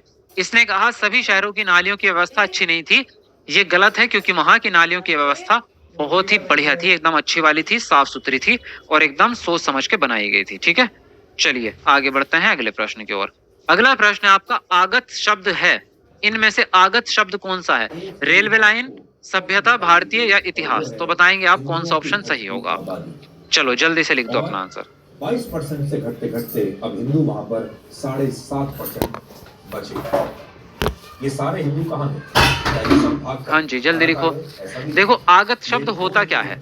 आगत शब्द वो होते हैं जो बाहरी भाषा से लिए जाते हैं। बाहरी भाषा मतलब विदेशी भाषा। जो विदेशी भाषा से लिए जाते हैं वो कहलाते हैं आपके आगत शब्द। अब देखो, सभ्यता, भारतीय और इतिहास, ये तीनों वर्ड हैं आपके हिंदी भाषा के, है ना। तो ये भारतीय भाषा है। रेलवे लाइन जो है वो इंग्लिश का वर्ड है और इंग्लिश एक विदेशी भाषा है, तो आगत शब्द हो जाएगा रेलवे लाइन। ठीक है। नेक्स्ट है, चार दीवारी में समास कौन सा है? द्विगु समास है, द्वंद्व समास है, कर्मधारय समास है या अव्ययी भाव समास है? बताएंगे आप कौन सा ऑप्शन यहाँ पर सही होगा आपका। चलो जल्दी से अपना आंसर लिखेंगे। और इसके कारण वो दूसरे शहर और गांव में होने वाली हिंदू विरोधी घटनाओं से विचलित नहीं हो रहे। देखिए जी, चार दीवारी में समास कौन सा है भाई? चार में सबसे पहला शब्द आ रहा है चार, और चार जो है वो एक गिनने वाला शब्द है, यानी गिनती में आएगा आपका, न्यूमेरिकल होता है।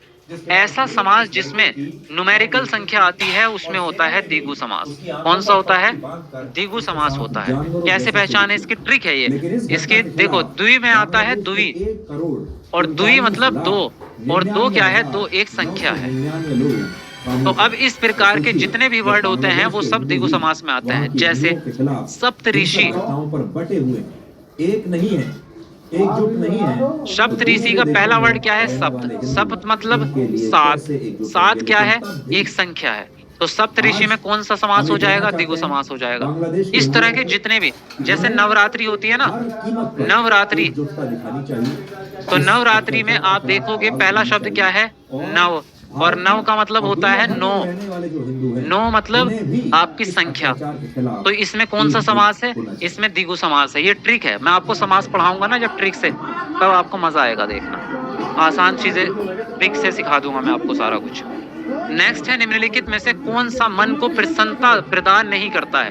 पहला है कोयले की मधुर वाणी, दूसरा है रंग बिरंगे, एक मिनट रुकना, इसकी वो कहाँ गई? अरे यार, ये प्रश्न ना आगे आना चाहिए था, क्योंकि ये इस वाले पैराग्राफ का शब्द वो है। ठीक है।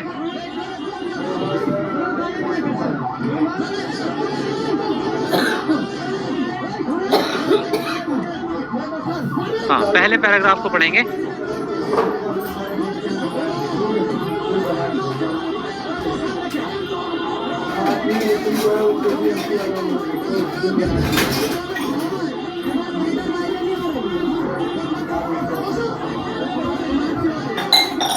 ये वाला जो प्रश्न है ना, ये अगले पैराग्राफ का है, ये पीछे आ गया। तो पहले पैराग्राफ को पढ़ लेते हैं।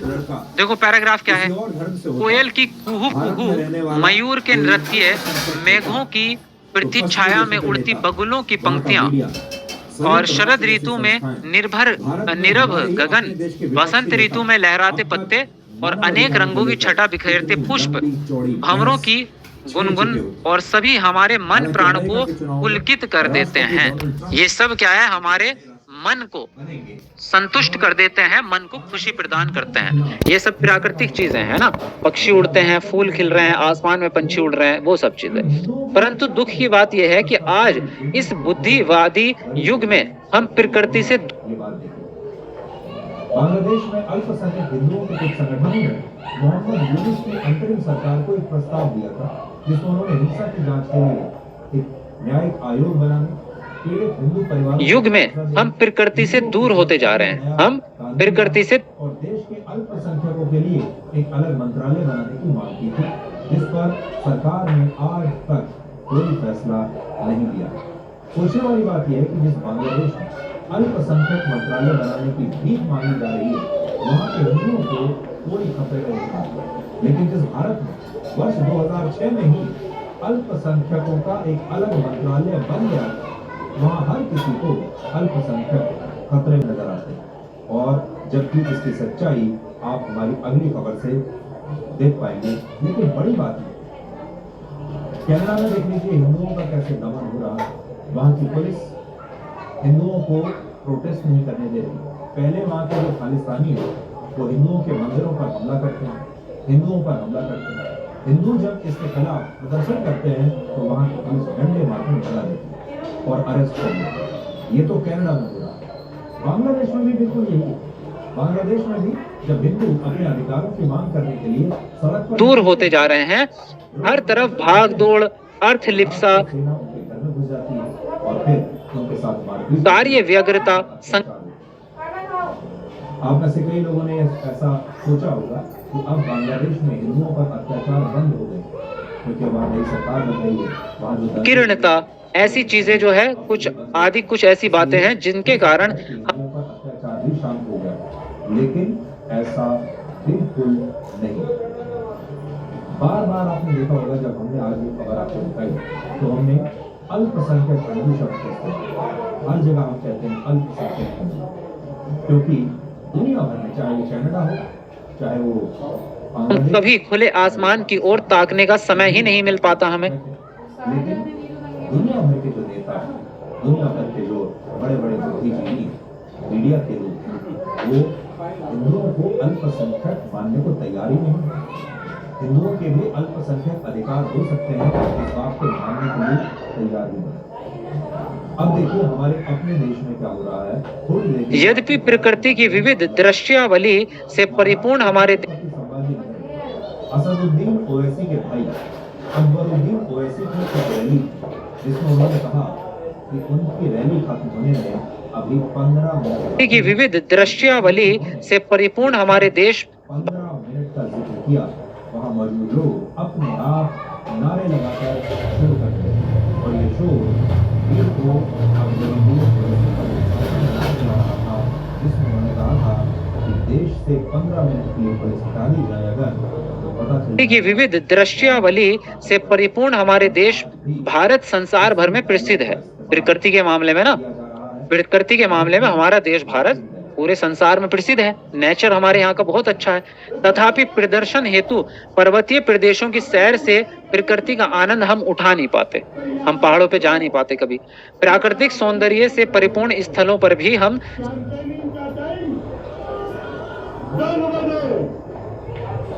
अभी 15 मिनट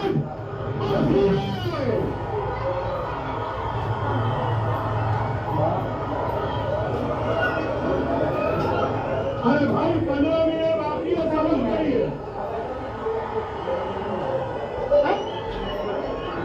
ना, वो मेरा पीछा छोड़ती है ना मैं उसका पीछा छोड़ सकता हूं। चल रही है मगर क्या दूर है। अरे हिंदुस्तान हम 25 करोड़ संसारिकता में उलझे और पिकनिक का तुम 100 करोड़ है ना। आप एक बार अकबरुद्दीन ओवैसी के भाषण को भूल मजा लेते हैं, अपना समय यूं ही ये भीड़ देखिए जो 15 मिनट सुनते ही गंवा देते हैं। तो यहाँ नारे लगा देती है और इस भीड़ के दिमाग में 15 मिनट सुनकर क्या चल रहा होगा इसकी आप बहुत आसानी से कल्पना कर सकते हैं। लेकिन बड़ी बात यह है कि ओवैसी ब्रदर्स वो अपने आप को भारत में मुसलमानों का नेता बताते हैं और मुसलमानों को अल्पसंख्यक बताते हैं, जबकि मुसलमानों की संख्या आज हमारे देश में 20 से 25 करोड़ के आसपास कहीं भी हो सकती है। और ये ऐसे अल्पसंख्यक हैं जिन्होंने अपनी ताकत के दम पर इतने बड़े देश के 2 टुकड़े किए। यानी अल्पसंख्यक तो हैं लेकिन बहुत कोई बात समझ में आई आपको? इतने ताकतवर हैं कि इस देश को 2 टुकड़ों में बांटने में वो सक्षम है। लेकिन दूसरी तरफ हिंदुओं को देखिए जो बांग्लादेश में उनकी ताकत बहुत मामूली है। कनाडा में देखिए मामूली ताकत। आप देखेंगे इससे रिलेटेड क्या प्रश्न बनेगा, जैसे कि ये है स्थिति देखिए बहुत ही दयनीय स्थिति। वो इन देशों को तोड़ने की बात तो क्या है, अपनी खुद की रक्षा करने में भी सक्षम नहीं, लेकिन फिर भी पूरी दुनिया उन्हें अल्पसंख्यक मानने के लिए तैयार है। क्या सनातन धर्म खतरे में आ गया है? क्या हिंदू धर्म खतरे में आ गया है? और ये बात हम आज इसलिए नहीं कह रहे कि किसी दूसरे धर्म के नेता ने हिंदू धर्म को लेकर निम्नलिखित में से कौन सा है जो मन को प्रसन्नता प्रदान नहीं करता? कोयल की मधुर वाणी, रंग बिरंगे फूल, मोरों की नृत्य या फिर आपका मशीनों की ध्वनि? तो बताएंगे आप कौन सा ऑप्शन सही होगा। सनातन धर्म को मैटर और स्पिरिट में बांटा गया है। मैटर का मतलब है ये पृथ्वी, आकाश, जल्दी लिखो अपना आंसर सबके सब, पेड़ पौधे, नदियां और पर्वत। और वीडियो को लाइक तो करते रहो भाई। रोक दिए लाइक आपने, अभी तक किए नहीं। जो भी बच्चे अभी जुड़े हैं लाइक नहीं किया है तो एक बार कमेंट को नीचे करके लाइक कर दो आप सब लोग जल्दी से। देखो इसने क्या कहा कि मन को प्रसन्न कौन सी चीज नहीं करेगी, मशीनों की ध्वनि प्रसन्न नहीं करेगी, बाकी सब जो है पैराग्राफ में आए हैं आपके, ठीक है। नेचर की बात हुई है। नेक्स्ट है आपका गद्यांश के अनुसार संसार में प्रसिद्ध है किसके लिए। भारत जो है, भारत के बारे में पूछ रहा है। भारत संसार में किसके लिए प्रसिद्ध है? तरह तरह के दृश्यों के लिए, अनेकता में एकता के लिए, भाषाई विविधता के लिए या धार्मिक विविधता के लिए। तो पैराग्राफ के हिसाब से बताना है, बताएंगे आप कौन सा ऑप्शन सही होगा। लेकिन आज आप इन तस्वीरों को पारस्परिक क्या होता है? पारस्परिक मतलब आपस में एक दूसरे से जुड़ा हुआ, उसको कहते हैं परस्पर। छठ के त्योहार पर प्रकृति की पूजा कैसे होती है और क्या ये हमारे सर मैंने आपके लिए लड़की देख रखी है, वो भी आपकी तरह टीचर है, शादी कर लो। कौन है? अच्छा जी, आपका नाम तो दिख नहीं रहा वैसे, क्या नाम है आपका? सीता जी ने क्षमा याचना की जिस यमुना नदी को पार करके आपके लिए चैलेंज दें हम टीचर जी? चैलेंज? और जिस यमुना नदी को क्या चैलेंज देना है आपको? मैया का दर्जा मुझे क्या चैलेंज देंगे आप बताओ। देखो यहाँ पे क्या कह रहे हैं, गद्यांश के अनुसार संसार में प्रसिद्ध है भारत किस चीज के लिए? तरह तरह के दृश्यों के लिए, क्योंकि हमें पैराग्राफ के हिसाब से बताना है, ना कि अपने दिमाग से। अनेकता में एकता भी है हमारे भारत में, लेकिन पैराग्राफ में जो बात की गई है वो दृश्यों की बात की गई है। नेक्स्ट है निम्नलिखित में से कौन सा प्रकृति से दूर जाने का कारण नहीं है? धन कमाने की चाह, कार्य की जल्दी, आपसी प्रतियोगिता या संध्या समय आकाश को निहारना। तो बताएंगे आप कौन सा ऑप्शन सही होगा। चलो जल्दी लिखो।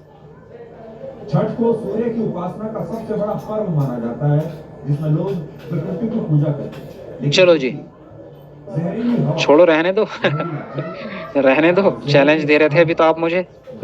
चलो कोई बात नहीं।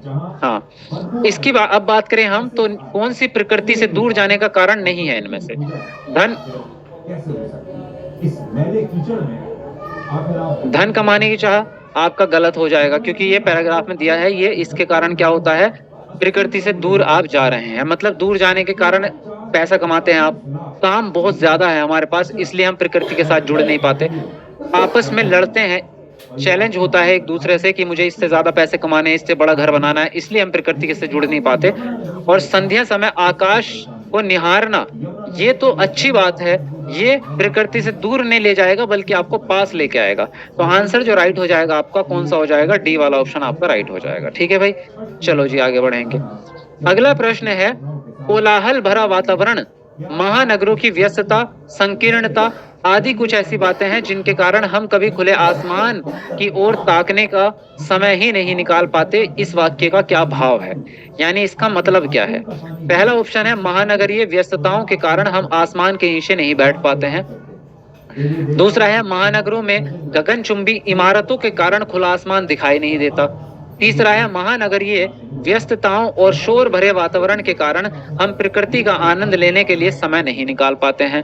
और फोर्थ है आपका, महानगरीय व्यस्तताओं के बावजूद हम प्रकृति का आनंद लेने के लिए समय निकाल पाते हैं। तो बताएंगे आप कौन सा कारण सही होगा भाई, जल्दी से अपना आंसर लिखेंगे आप। लेकिन इन तस्वीरों को देखकर किसी की भी धार्मिक भावनाएं आहत नहीं होती और ना ही सनातन धर्म कभी खतरे में आता है। छठ का त्योहार उस तिथि को मनाया जाता है जब सूर्य की अल्ट्रा वायलेट किरणें असामान्य रूप से इकट्ठा होती हैं। देखो जी यहाँ पे जो कह रहे हैं ये, तो हमारा क्या कारण है, इसका असली भाव क्या है? महानगरीय व्यस्तताओं के कारण हम आसमान के नीचे नहीं बैठ पाते, यानी हम बहुत ज्यादा जो है व्यस्त हैं तो आसमान के नीचे नहीं बैठ पा रहे। आसमान के नीचे बैठने का मतलब नहीं है कि आसमान के नीचे बैठना है, मेन मकसद है प्रकृति के साथ में जुड़ना, प्रकृति का आनंद उठाना, ये हमारा मेन मकसद है। इमारतों की वजह से आसमान दिखाई नहीं देता, यानी इतनी ऊंची बिल्डिंगें हैं कि देख ही नहीं पाते आसमान कहाँ गया, है ना, ये भी कोई खास कारण नहीं है। महानगरीय व्यस्तताओं और शोर भरे वातावरण के कारण हम प्रकृति का आनंद लेने का समय नहीं निकाल पाते। मेन जो कारण है वो है समय की दिक्कत, यानी हम इतने ज्यादा बिजी हैं अपनी जिंदगी में कि हमारे पास समय ही नहीं है कि हम प्रकृति के पास बैठ सकें।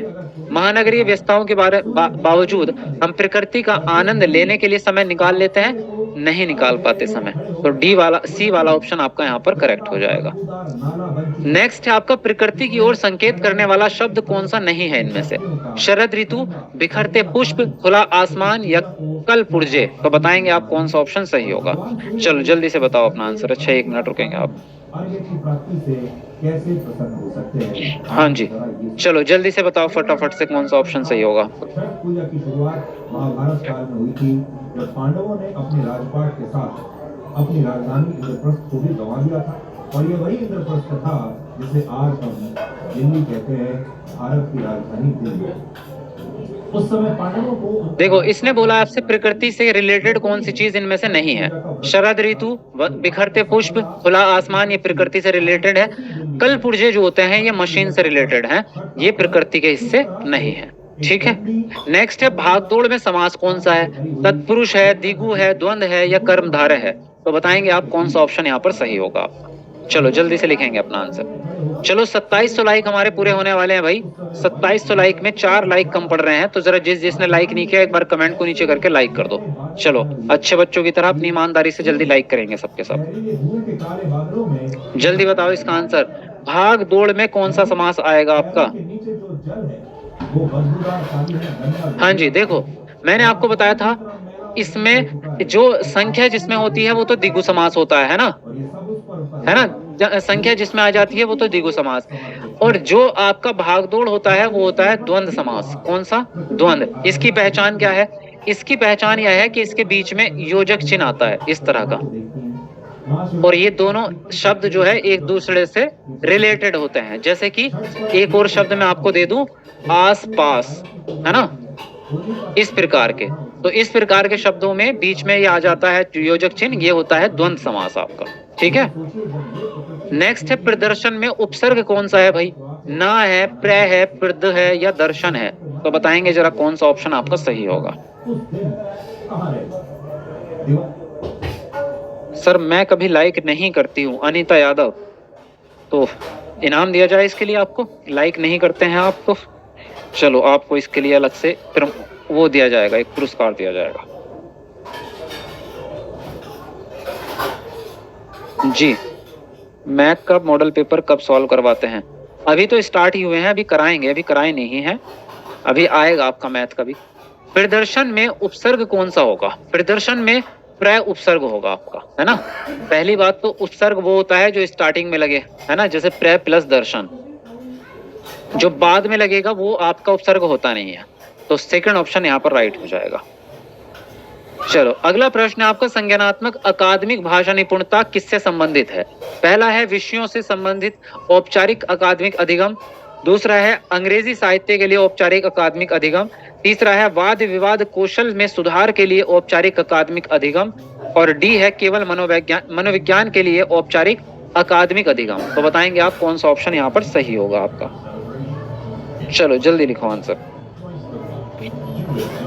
जी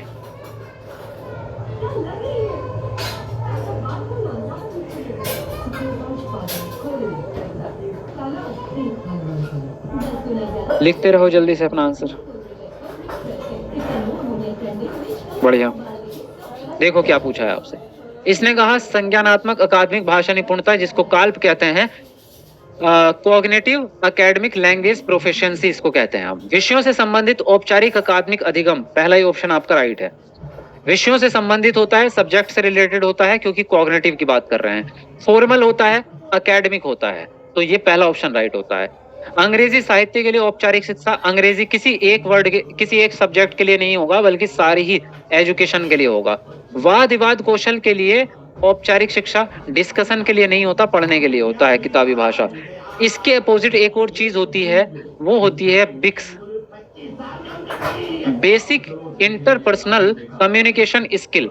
तो ये होती है बिक्स वाली जो भाषा होती है, ये होती है संप्रेषण यानी बातचीत करने के लिए। ये वाली जो भाषा होती है ये तो होती है आपकी किताबें पढ़ने के लिए, स्कूली शिक्षा के लिए।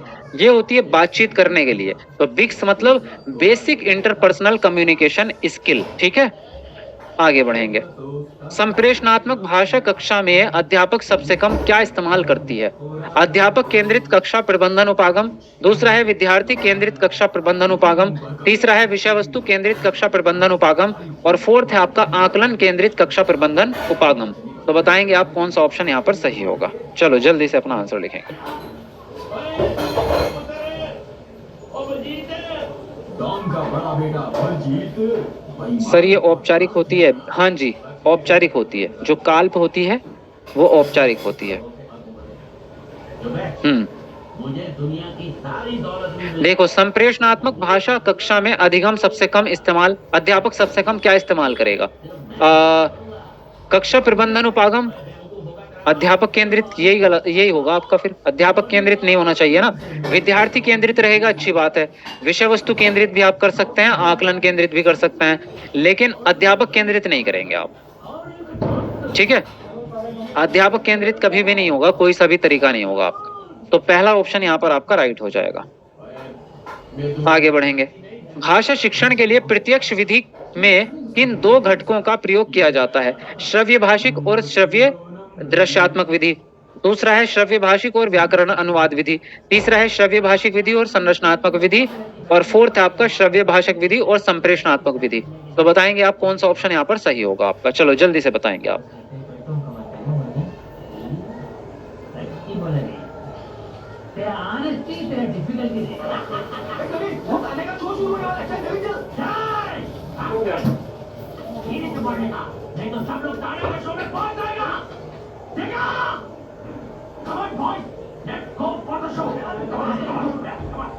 हाँ जी, तो डायरेक्ट मेथड में किस चीज का इस्तेमाल करोगे भाई आप? देखो व्याकरण तो कहीं से कहीं तक भी इस्तेमाल नहीं होती आपकी, क्योंकि व्याकरण अनुवाद करोगे तो आप फर्स्ट लैंग्वेज का।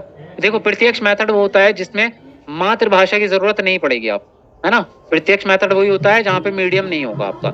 संरचना की बात करोगे, संरचना भी व्याकरण को ही कहते हैं, तो ये भी नहीं हो सकता आपका, ठीक है। अब बात करेंगे श्रव्य भाषिक और श्रव्य दृश्यात्मक, यानी कि आप सुनते हैं और देखते हैं। संप्रेषण में बातचीत आ जाएगी, तो बातचीत पूरी नहीं करते बल्कि आप पहले ऑब्जर्व करते हैं, यानी कि देख करके और सुन करके आप सीखते हैं इस भाषा को, डायरेक्ट मेथड को। तो पहला वाला ऑप्शन आपका यहाँ पर राइट होगा, फर्स्ट ऑप्शन।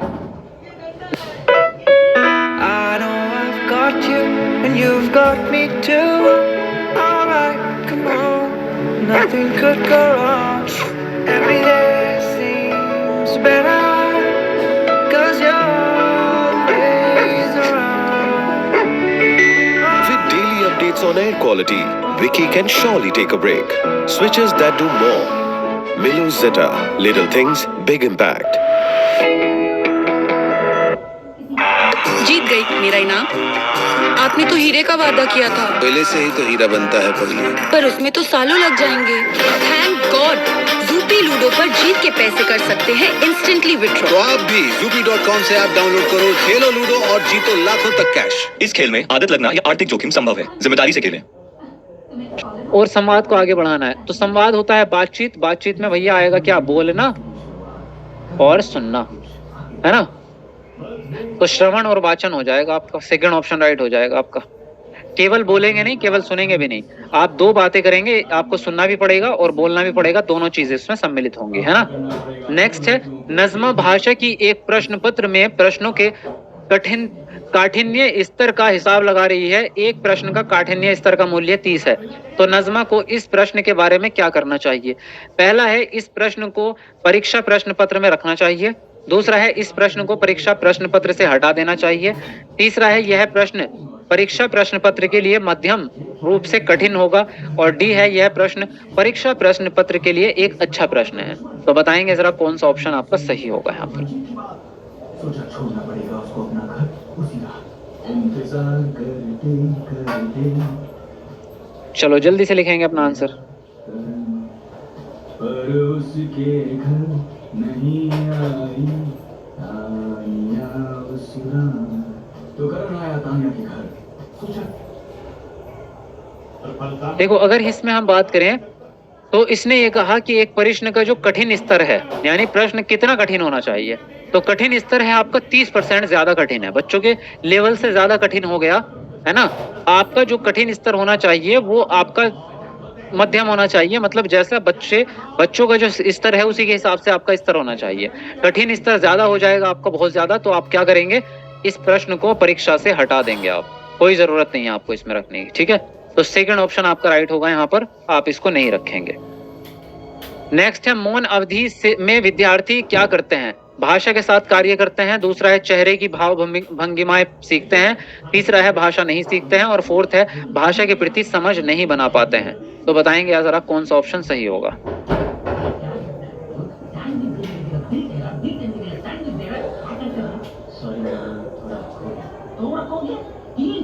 हाँ जी, लिखो जल्दी से अपना आंसर। आज कोई त्योहार है क्या? हाँ भाई, किस किस को पता है जरा बताओ, आज कोई त्योहार है क्या? क्योंकि कुछ बच्चे एब्सेंट हैं, आज आए नहीं हैं, तो मुझे ऐसा लग रहा है कहीं तो बिजी होंगे। आज कुछ प्रोग्राम है, कुछ है क्या आज? देखो, मौन अवधि में शामिल में शिक्षार्थी क्या करते हैं, भाषा के साथ कार्य करते हैं, पहले ऑप्शन सही है। अब मौन अवधि है क्या, पहली बात तो ये है। देखो मौन अवधि क्या है, टीचर बच्चों को सिखाता है ना, यानी कि सिखाना। फिर बच्चा क्या रहता है, अब बच्चा क्या करेगा, इस भाषा को बोलेगा, लेकिन बोलने से पहले क्या करेगा बच्चा, बीच में सोचेगा, थोड़ा सा विचार करेगा, और सोचते समय क्या रहेगा, चुप रहेगा। जब आपने कोई भी भाषा सीखी है, आप किसी की बात सुन रहे हो, सामने वाले की बात आप सुन रहे हो, अब आप बोलेंगे, लेकिन उसके बीच में आप चुप रहते हैं। क्यों रहते हैं चुप? उसमें चुप इसलिए रहते हैं आप, क्योंकि आपकी मानसिक प्रक्रिया चल रही होती है, समझ चल रही होती है, अंडरस्टैंडिंग चल रही होती है, क्योंकि एकदम से कुछ भी नहीं बोलेंगे आप पहले उसको ब्रेन में बनाएंगे, कॉन्सेप्ट को सोचेंगे, समझेंगे, तब बोलेंगे। तो उस मौन अवधि के बीच में, इस बीच वाली अवधि में आप क्या करते हैं, भाषा के साथ में आप दिमागी प्रक्रिया खेल रहे हैं, भाषा के साथ में आप अपना दिमाग के काम चला रहे हैं। चेहरा नहीं देख रहे हो आप उसका, भाषा नहीं सीख रहे हो, समझ नहीं बना पाते, समझ बनाते हैं, समझ ही तो बनाना है। तो पहला ऑप्शन आपका यहाँ पर राइट होगा, ठीक है। चलिए आगे बढ़ेंगे। क्या कह रहे हो, 6 और 7 तारीख का वीडियो नहीं चढ़ा है क्या? अच्छा, आज सब लोग संडे मना रहे हैं? नहीं नहीं, संडे तो कोई नहीं मनाता है, ऐसे तो नहीं है। अच्छा, टेट का एग्जाम था आज, ओहो हाँ, ये हो सकती है वजह, सही कहा आपने। आज जो था वहाँ का महाराष्ट्र टेट का एग्जाम था, है ना? हाँ। लाइफ में काफी स्ट्रगल है, पर बाकी सब आका क्या लिखा आपने, आका नवमी है? अरे अपने कॉलेज फॉर्म को साइन कर। अच्छा अच्छा, ठीक है ठीक है। अब देखो यहाँ पे क्या कहा इसने, ELL विद्यार्थी वे विद्यार्थी होते हैं जो दृश्यात्मक माध्यमों के द्वारा प्रस्तुत की गई सूचनाओं का लाभ उठा पाते हैं। दृश्यात्मक विद्यार्थी होते हैं, श्रव्यात्मक होते हैं, ये गत्यात्मक होते हैं, या स्थानिक होते हैं। तो बताएंगे जरा कौन सा ऑप्शन सही होगा भाई?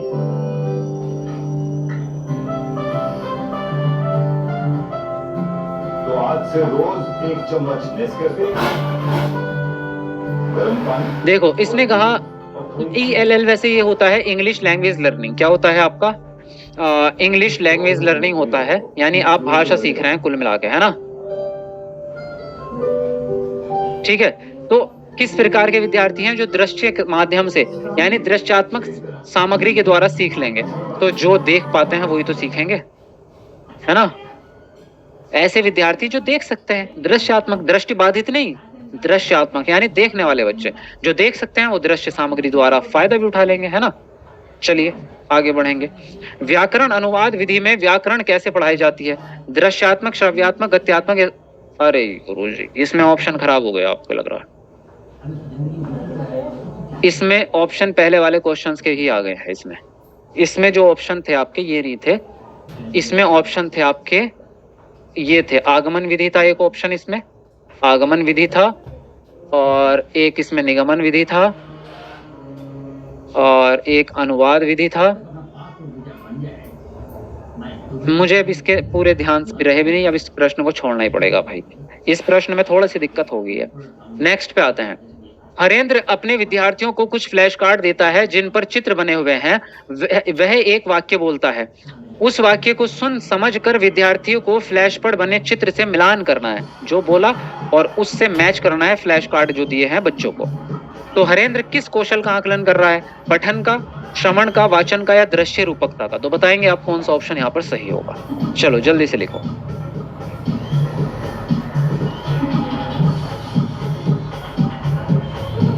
चलो फटाफट लिखते रहो अपना आंसर। देखो इसने कहा है आपसे कि बच्चों को आपने दिए फ्लैश कार्ड और फिर वह वाक्य बोलेगा और बच्चा सुन करके क्या करेगा? बच्चा सुन करके फ्लैश कार्ड पर मैच करेगा। सुन के मैच कर रहा है तो आकलन भी श्रवण का ही होगा। अब मैं आपसे कहूं कि जो मैं बोलूंगा वो आप सुनेंगे और वही शब्दावली आप उस पे लिखेंगे अपने रजिस्टर पे। तो जब तक आप मुझे ठीक से सुनोगे नहीं तब तक आप ठीक से लिख नहीं पाओगे। इसका मतलब आपका अटेंशन पूरा का पूरा कहाँ है? सुनने पे। जब तक आप मेरी बात सुनोगे नहीं आप सही नहीं लिख सकते। तो आकलन किस चीज का होगा? सुनने का। तो यहाँ पर बात हो रही है आपकी श्रवण के आकलन की। सेकंड ऑप्शन राइट होगा। नेक्स्ट है, नीलम अपने विद्यार्थियों को एक टेस्ट देती है। वह उन्हें एक वाक्य देती है जिसमें कोई एक शब्द रेखांकित शब्द का विलोम शब्द बनाओ। वह भाषा के किस उपकौशल की परीक्षा ले रही है? श्रवण की, पठन की, शब्द भंडार की या व्याकरण की? तो बताएंगे आप कौन सा ऑप्शन सही होगा यहाँ पर। चलो जल्दी से अपना आंसर लिखेंगे।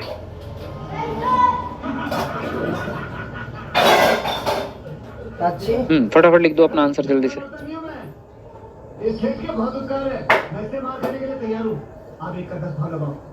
देखो इसने कहा नीलम अपने विद्यार्थियों को एक टेस्ट लेती है, उन्हें एक वाक्य देती है जिसमें कोई एक शब्द रेखांकित शब्द है और रेखांकित शब्द का विलोम बच्चे को बताना है।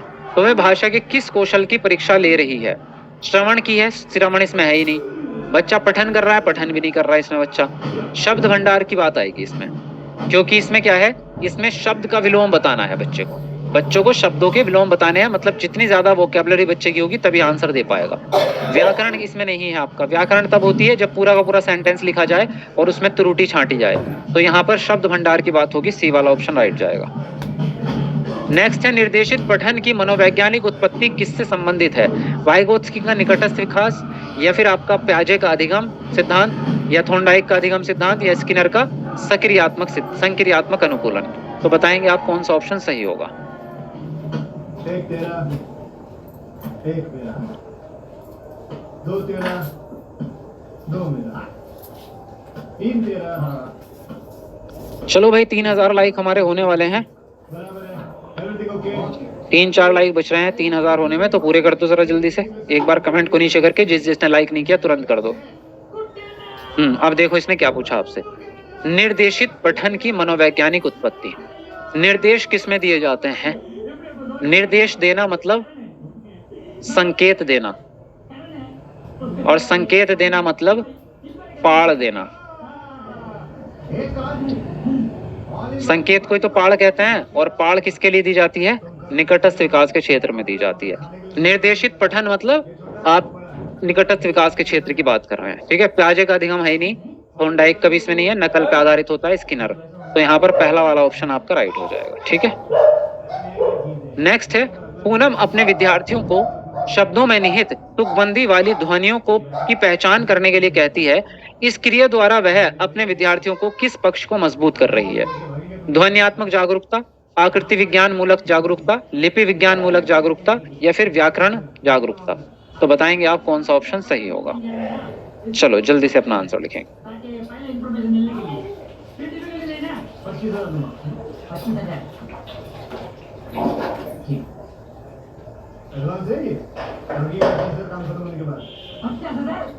देखो इसने कहा विद्यार्थियों को शब्दों में निहित तुकबंदी वाली ध्वनियों की पहचान करा रही है। तो ध्वनियों की पहचान हो रही है तो जो जागरूकता भी ध्वनि जागरूकता ही हो जाएगी, क्योंकि आकृति मूलक वो होगा जब आप संरचना की बात कर रहे हैं, शब्द की संरचना कैसे होती है, स्पेलिंग्स की बात कर रहे हैं। लिपि विज्ञान तब होगा जब आप अक्षरों की बनावट पे ध्यान दे रहे हैं, कैसे बनाया जाएगा। व्याकरण अलग चीज होगी, व्याकरण में तो पूरा आ जाता है सारी चीजें। तो यहाँ पर पहला वाला ऑप्शन आपका राइट हो जाएगा। नेक्स्ट है, सुधा अपने विद्यार्थियों के समक्ष प्रवाह पठन का आदर्श रूप प्रस्तुत करना चाहती है। उसे अपनी कक्षा में किस पठन युक्ति का क्रियान्वयन करना चाहिए? सरकारी नहीं होता, सरसरी होता है, स्पेलिंग मिस्टेक है। सरसरी तौर पर पठन, दूसरा है बारीकी से पठन, तीसरा है मौन पठन और चौथा है सस्वर पठन। तो बताएंगे आप कौन सा ऑप्शन सही होगा। ना तानिया मुलचंदा उसको चलो जल्दी लिखो अपना आंसर फटाफट से। तो तुम्हारा तोता दिखाने से वो तुमको पहचान जाएगी। ये यार तुम लोग का अजीब प्यार होता है, कसम से बोलता हूँ। ठीक है, हो जाएगा काम तुम लोग का। चल। देखो इसने कहा आपसे कि सुधा अपने विद्यार्थियों के समक्ष प्रवाह पठन का आदर्श रूप प्रस्तुत करना चाहती है। प्रवाह पठन तो बोल के होता है हमेशा, यानी फ्लुएंस। जब टीचर जो है बोल के बताएगी तभी आपका प्रवाह पता चलेगा। फ्लुएंसी बोल के ही आती है आपकी, तो बोल के आएगी तो मौन पठन तो हो नहीं सकता, और ना ही बारीकी से पठन हो सकता है। सरसरी तौर पे जो पठन होगा उसमें फ्लुएंसी नहीं होगी। ध्यान से समझो, सरसरी तौर पे पठन का मतलब क्या होता है? जैसे आप न्यूज़पेपर पढ़ते हैं, पहली लाइन देखी, दूसरी देखी, एक लाइन स्किप मारी, पांचवी लाइन देखी, बात समझ में आ गई, पूरा सारांश समझ में आ गया। हर लाइन को आप पढ़ेंगे नहीं, और अगर आप हर लाइन को नहीं पढ़ रहे हो, हर शब्द को नहीं पढ़ रहे हो, तो फ्लुएंसी आ ही नहीं सकती आपकी, प्रवाह आ ही नहीं सकता। प्रवाह आएगा आपका जब आप सस्वर पठन करेंगे, यानी बोल बोल कर पढ़ेंगे, तो आएगी फ्लुएंसी। तो डी ऑप्शन आपका राइट हो जाएगा। चलो आगे बढ़ते हैं। अगला प्रश्न है आपका, विद्यार्थियों को नई नई शब्दावली सीखने सिखाने के लिए युक्तियां सिखाना क्यों जरूरी है, सीखनी क्यों जरूरी है? पहला है जिससे कि विद्यार्थी अपने आप नई शब्द संपदा सीख सकें। दूसरा है जिससे कि विद्यार्थी सीखे गए शब्दों को याद रख सकें। तीसरा है जिससे कि विद्यार्थी नई भाषा अर्जित कर सकें। फोर्थ है जिससे कि विद्यार्थी अच्छे अधिगमकर्ता बन सकें। तो बताएंगे आप कौन सा ऑप्शन सही होगा। चलो जल्दी लिखो अपना आंसर। टाइम कहाँ निकल जाता है? Office, presentations, calls. चलो जी जल्दी जल्दी लिखो अपना आंसर फटाफट से। एम्बिशन के रास्ते पे रोज 1.5 घंटे का ट्रैफिक मिलता है।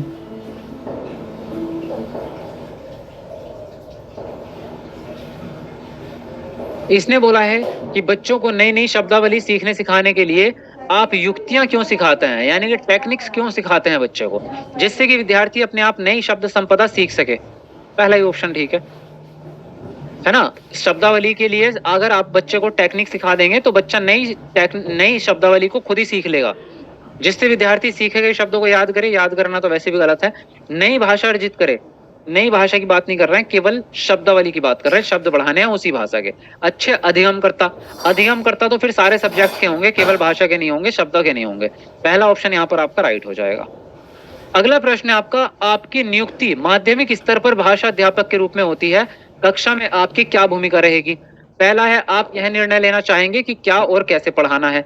दूसरा है आप सीखने के लिए स्थितियों का सृजन करना चाहेंगे और विद्यार्थियों को सीखने के अवसर देंगे। तीसरा है आपको शिक्षार्थियों के सामने विषय सामग्री प्रस्तुत करना चाहेंगे। फोर्थ है एक संस्थापक के रूप में कार्य करना चाहोगे और आवश्यकता अनुसार संकेत या मदद देंगे। तो बताएंगे आप कौन सा ऑप्शन यहाँ पर सही होगा आपका। चलो जल्दी से लिखेंगे फटाफट से।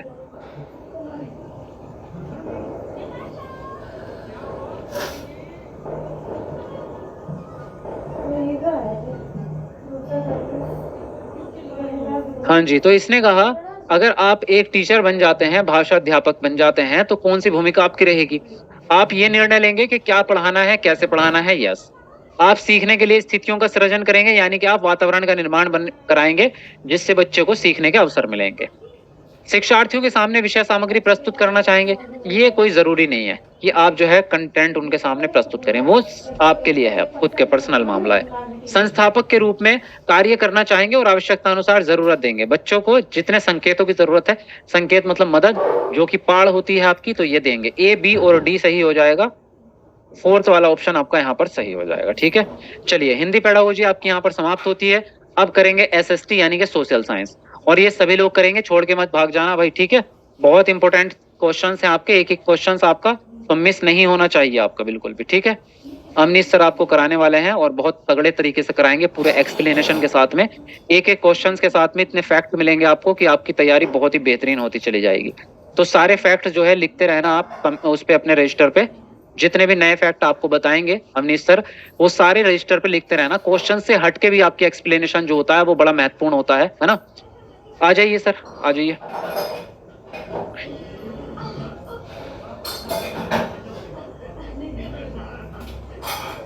नमस्कार, सत श्री अकाल, आदाब, क्या हाल चाल सभी के भाई। जल्दी से बता दीजिएगा मेरी वॉइस वगैरह आपको क्लियर आ रही है? लो मार कर जल्दी से बता दीजिएगा, मेरी वॉइस वगैरह आपको क्लियर आ रही है? जल्दी से बता दीजिएगा फटाफट से, पूरी एनर्जी के साथ। यहाँ से हम बिल्कुल सीरीज को स्टार्ट कर रहे हैं बहुत बेहतरीन तरीके से, ठीक है। तो आपकी स्क्रीन पे सबसे पहला क्वेश्चन आ गया। सबसे पहले बता दीजिएगा मेरी वॉइस वगैरह आपको क्लियर आ रही है? धमाकेदार करके पूरी एनर्जी से आपका ये समझ लीजिएगा, आपका 14 दिसंबर का आपका एग्जाम पास होने वाला है। आपकी स्क्रीन पे एसएसटी एनसीईआरटी का सबसे पहला क्वेश्चन आ गया। कितना इंपॉर्टेंट क्वेश्चन है और बार बार रिपीट होता रहता है भाई।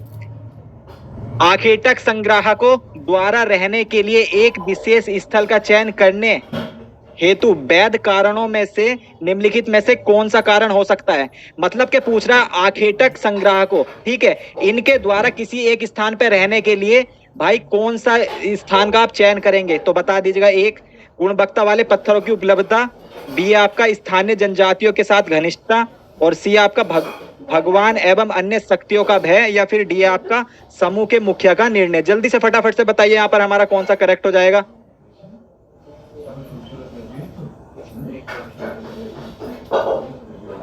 जल्दी से बता दीजिएगा फटाफट से हमारा कौन सा करेक्ट हो जाएगा यहाँ पर 31 का। वेरी नाइस, बहुत अच्छा। देखो आखेटक कहते हैं आपका शिकारियों को। किसको कहते हैं आपका? शिकारियों को।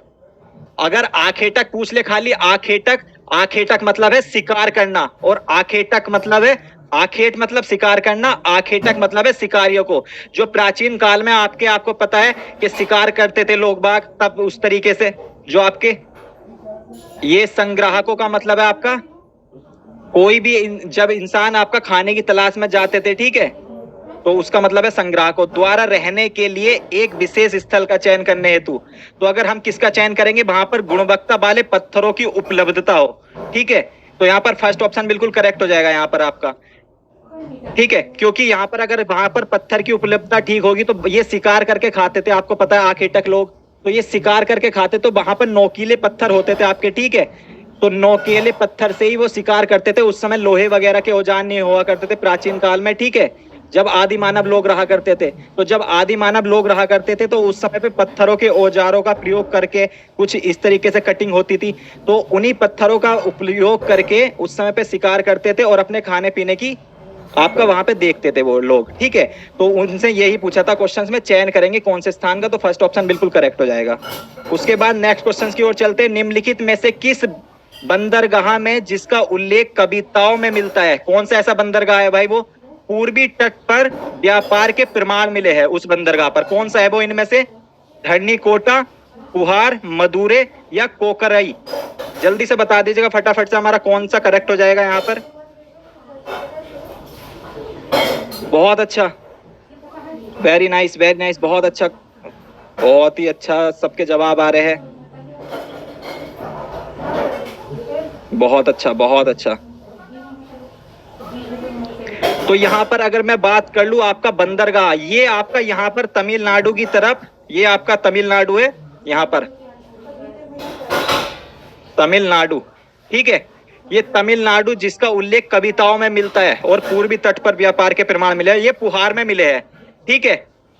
व्यापार के प्रमाण मिले हैं पुहार में। ये आपका ये उस समय पे आपका ये बंदरगाहों पर इसमें आपका जैसे बिजनेस वगैरह के लोग इधर उधर आते जाते थे यहाँ पर बंगाल की खाड़ी से, ठीक है। इधर बंगाल की खाड़ी है ना आपकी, तो बंगाल की खाड़ी से लोग इधर से आते थे पुहार में, यहाँ पर तमिलनाडु में। ये भी आपका तमिल में पड़ता है। ये मदुरै भी आपका तमिल में, आपको पता होगा। और ये भी आपका तमिल में है। कोकराई भी आपका तमिल में है, ठीक है। ये तीनों है, ये आपका आंध्र प्रदेश में है, आंध्र प्रदेश में है, ठीक है। और ये चारों के चारों आपका बंदरगाह जहां बिजनेस के पर्पज से लोग आते जाते थे, ठीक है। तो प्रमाण जो मिले हैं वो आपका पुहार में मिले हैं, ठीक है। नेक्स्ट क्वेश्चन की बात कर ले। भारतीय उपमहाद्वीप में प्रारंभिक नगरों के संदर्भ में निम्नलिखित का मिलान कीजिए और उपयुक्त विकल्प का चयन कीजिएगा। इधर सूची 1 दे रखी है और इधर सूची 2 दे रखी है। इधर आपके वो दे रखे हैं दुर्ग वगैरह के कौन से कहां पर पाए गए हैं, ठीक है। ये बात आपको मिलान करना है, ये दुर्ग वगैरह आपके किस जगह पे पाए गए हैं। सबसे पहला नगर दुर्ग कहां पाया गया है, फिर अग्निकुंड, फिर भंडार गिरे और फिर लास्ट है आपका बंदरगाह। जल्दी से बता दीजिएगा ये यहाँ पर आपके कहाँ पर पाए गए हैं, मिलान कीजिएगा इसका फटाफट से।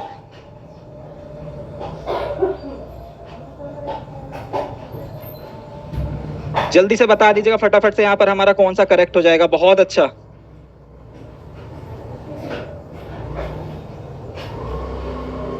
बहुत अच्छा, बहुत अच्छा। अगर मैं बात कर लूं आपके नगर दुर्ग मिले हैं आपके यहाँ पर मोहनजोदड़ो में, अग्निकुंड मिले आपके कालीबंगा में, भंडार गृह मिले हैं आपके हड़प्पा में, और बंदरगाह मिले आपके लोथल में। इसको नोट कर लो फटाफट से, ठीक है। इसमें ज्यादा कुछ नहीं, केवल मैचिंग करनी थी आपको।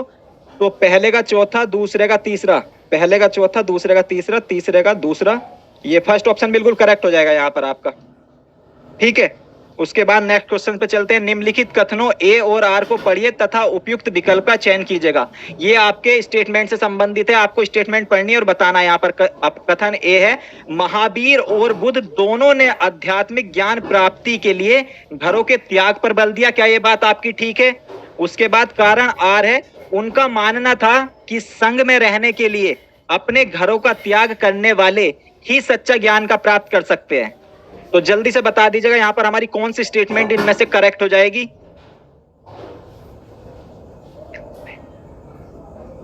जल्दी से बता दीजिएगा यहाँ पर हमारी कौन सी स्टेटमेंट ठीक हो जाएगी।